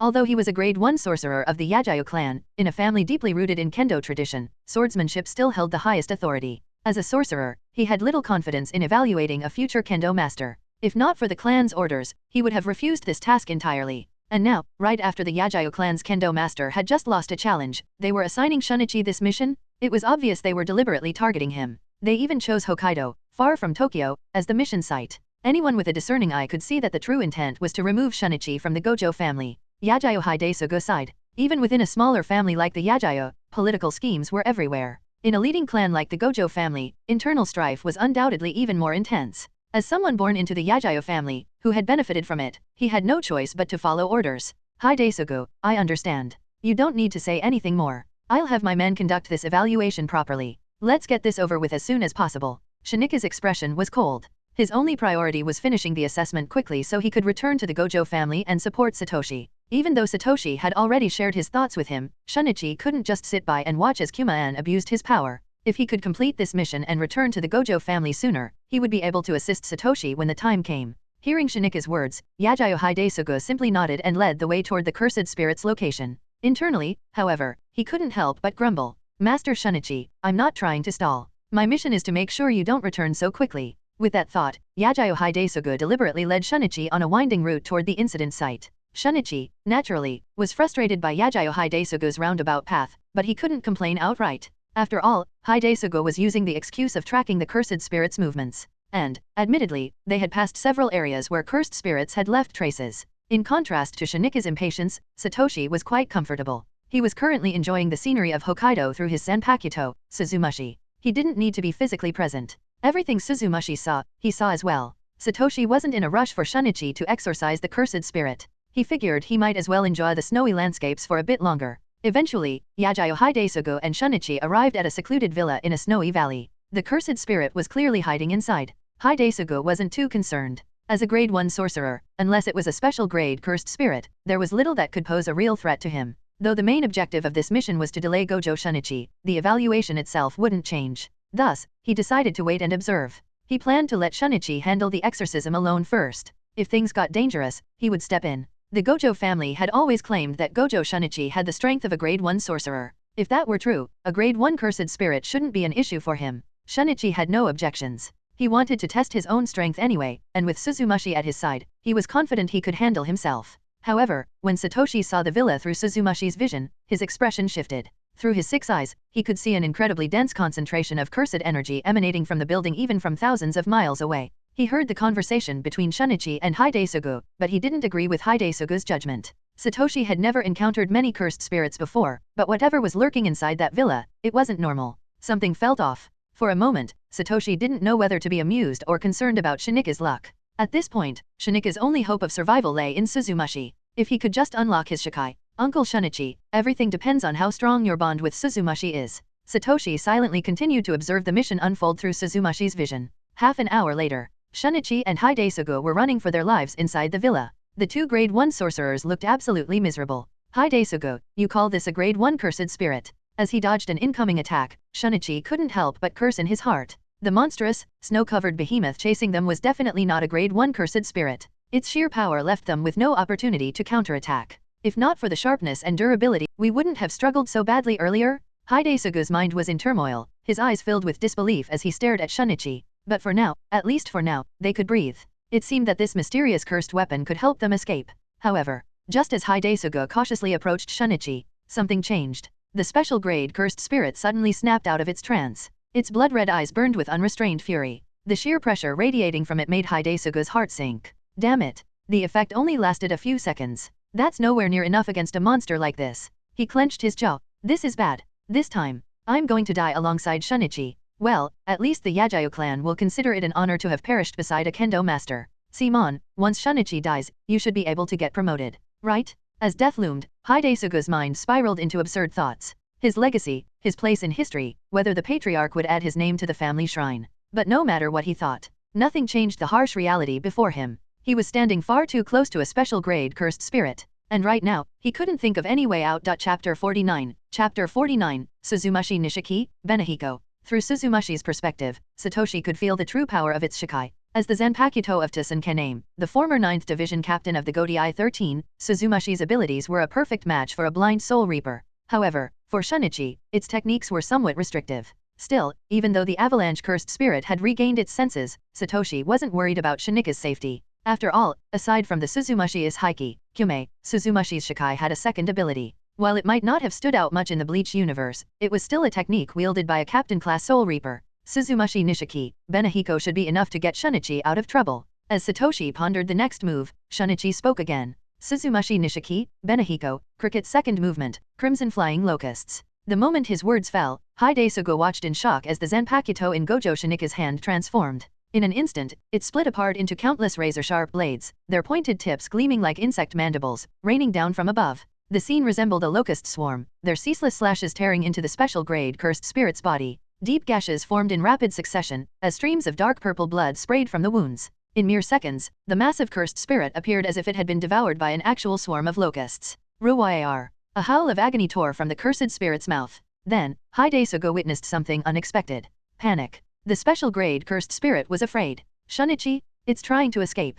Hidetsugu immediately realized the cursed spirit's intent. The moment he shouted, the snow monster-like cursed spirit turned, leaped away, shattered through the villa's wall, and vanished into the vast blizzard. The purple blood trailing behind it was swiftly buried beneath the snow. Hidetsugu sighed in regret. He wanted to scold Gojo Shunichi for letting it escape. However, when he saw Shunichi collapse to the ground, he understood. Those two consecutive techniques had completely drained him. We survived. With an exhausted breath, Hidetsugu finally relaxed. And as he did, his vision darkened. The injuries he had forcefully suppressed surged up once more, making his entire body ache in agony. Meanwhile, back at the Gojo family residence, Satoshi nodded to himself. Suzumashi's power is stronger than expected. Even though Crimson Flying Locusts wasn't able to kill the special grade cursed spirit, it still proved how formidable Suzumashi's Shikai was. After all, special grade cursed spirits represented the pinnacle of combat power in Jujutsu Kaisen. Not to mention, this snow monster type cursed spirit wasn't just any special grade. It was a high-tier special grade threat. Not everyone could be like Satoru,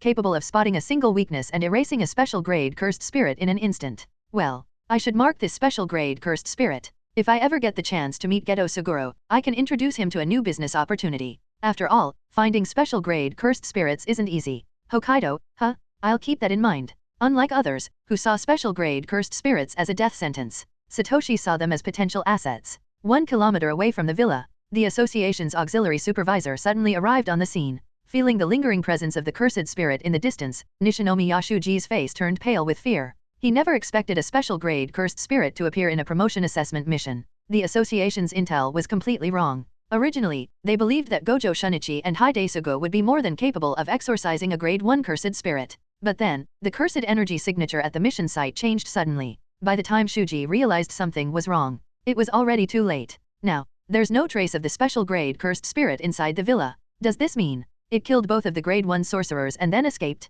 Shuji didn't even dare to entertain the thought. This mission wasn't a regular exorcism task. The Yajayo clan and the Gojo family were both renowned sorcerer families. The Gojo family was one of the 3 great families, and Shunichi was a kendo master, a highly valued figure in the clan. Although the Yajayo family wasn't as powerful, that only made Yajayo Hidetsugu, a grade 1 sorcerer, even more crucial to them. After all, Yajayo was the strongest sorcerer in the Yajayo family. Now, if both of them were dead, the Yajayo clan and the Gojo family would never let this go. Shuji shuddered. He could already see his future. The association would push all the blame onto him. This isn't my fault. Who could have expected a special grade cursed spirit to appear? Master Shunichi? Hidetsugu? I really didn't mean for this to happen. I didn't know there would be a special grade cursed spirit here. Please, don't come back to haunt me. This isn't my fault. Muttering to himself in utter despair, Shuji hesitantly stepped into the damaged villa. With each step, his expression darkened. The smell of blood in the air was thick. He didn't dare move any further. He was terrified of what he might see. Were their bodies torn apart?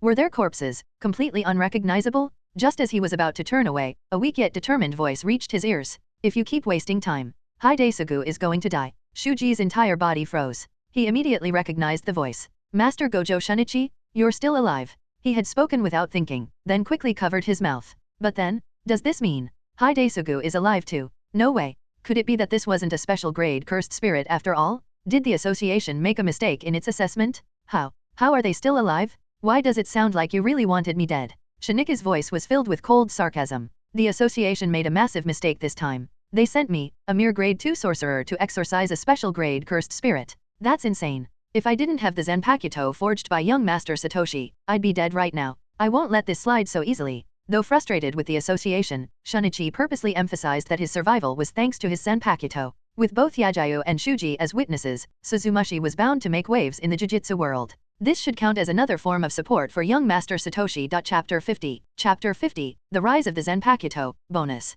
During the Borrower's battle, the corresponding experience is converted, Kendo experience +1. During the Borrower's battle, the corresponding experience is converted, Free experience +1. During the Borrower's battle, the corresponding experience is converted, Kendo experience +1. At the Gojo family mansion, Satoshi sat comfortably, feeling quite pleased as he gained free experience points from Shinika's battle. Although he hadn't personally participated in the mission, there was no doubt that his efforts had played a crucial role in Gojo Shinika's survival. The increase in Kendo experience signified that his potential in swordsmanship was still far from reaching its limit. The increase in Hakuda experience meant he was getting closer and closer to unlocking Ho-Ho. After all, getting free power UPS without doing anything was one of life's greatest joys, wasn't it? Satoshi had already anticipated Shinika's decision to spread the word about Suzumashi. But he didn't mind at all. Just as he had stated before, the Gojo family was nothing more than a toy in the hands of his future self and Satoru. Satoru, who saw himself as the strongest, would never concern himself with such trivial matters. And as someone who possessed the power of death, Satoshi had no intention of worrying about the future development of the Gojo family.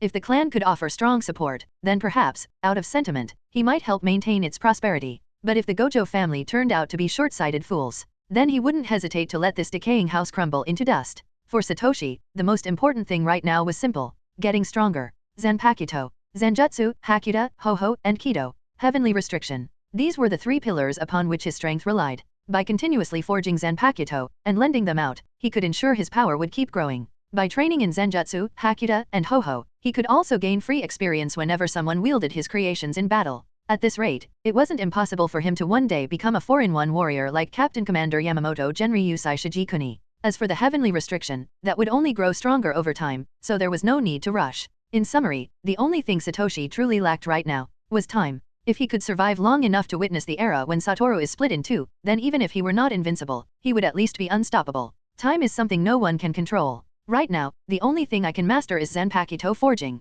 If I forge enough Zanpakuto, I can exchange them for time. The sooner I acquire overwhelming strength, the safer my future will be. The Gojo family. Did you hear? Master Shinichi has been promoted to grade 1 sorcerer. That was expected, wasn't it? Why make a big deal out of it? No, you don't understand. Master Shinichi encountered a special grade cursed spirit. He and the Yajayu family's grade 1 sorcerer nearly died. What? A special grade? Even 2 grade 1 sorcerers couldn't handle it? Then, how did Master Shinichi survive? That's the shocking part. Listen, I heard from the association that Master Shinichi defeated the special grade cursed spirit using a Zanpakuto forged by young Master Gojo Satoshi. Wait, that sword is really a Zanpakuto, a weapon that allowed a grade 1 sorcerer to survive against a special grade. Master Satoshi is terrifying. No wonder Master Yajayu Simon lost so miserably in that duel. Turns out, Master Shinichi was using a Zanpakuto all along. Damn, I wish I had one too. Do you think we have a chance of getting a Zanpakuto from Master Satoshi? Master Shinichi is so lucky. I heard young Master Satoshi has forged 2 Zanpakuto so far, his own Sode no Shirayuki, and the Suzumashi that Master Shinichi wields.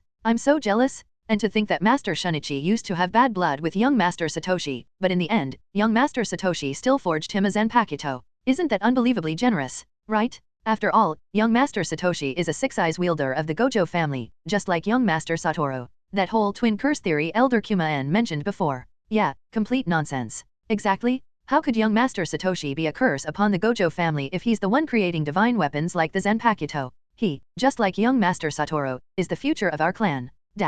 As the announcement of Shinika's promotion spread, so too did the details of the mission itself. Despite Kuma-en's attempts to suppress the information, he couldn't override the association's official report. The details of Shinika's battle, the special grade cursed spirit, and the role of Suzumashi were now public knowledge. The sorcerer world had just received its first proper introduction to a Zanpakuto. At first, the Jujutsu Association was hesitant about how to frame the report. However, with Shinika's incredible performance, and Hide-Sugu's silent approval, the details of the mission ultimately became a testament to Suzumushi's power. This was the moment the Zanpakuto made its mark on the world. Iiri household. At the Iiri residence, Iiri Inamichi read over the association's latest report, his expression serious. Previously, only a handful of families were aware of Satoshi's ability to forge Zanpakuto, but now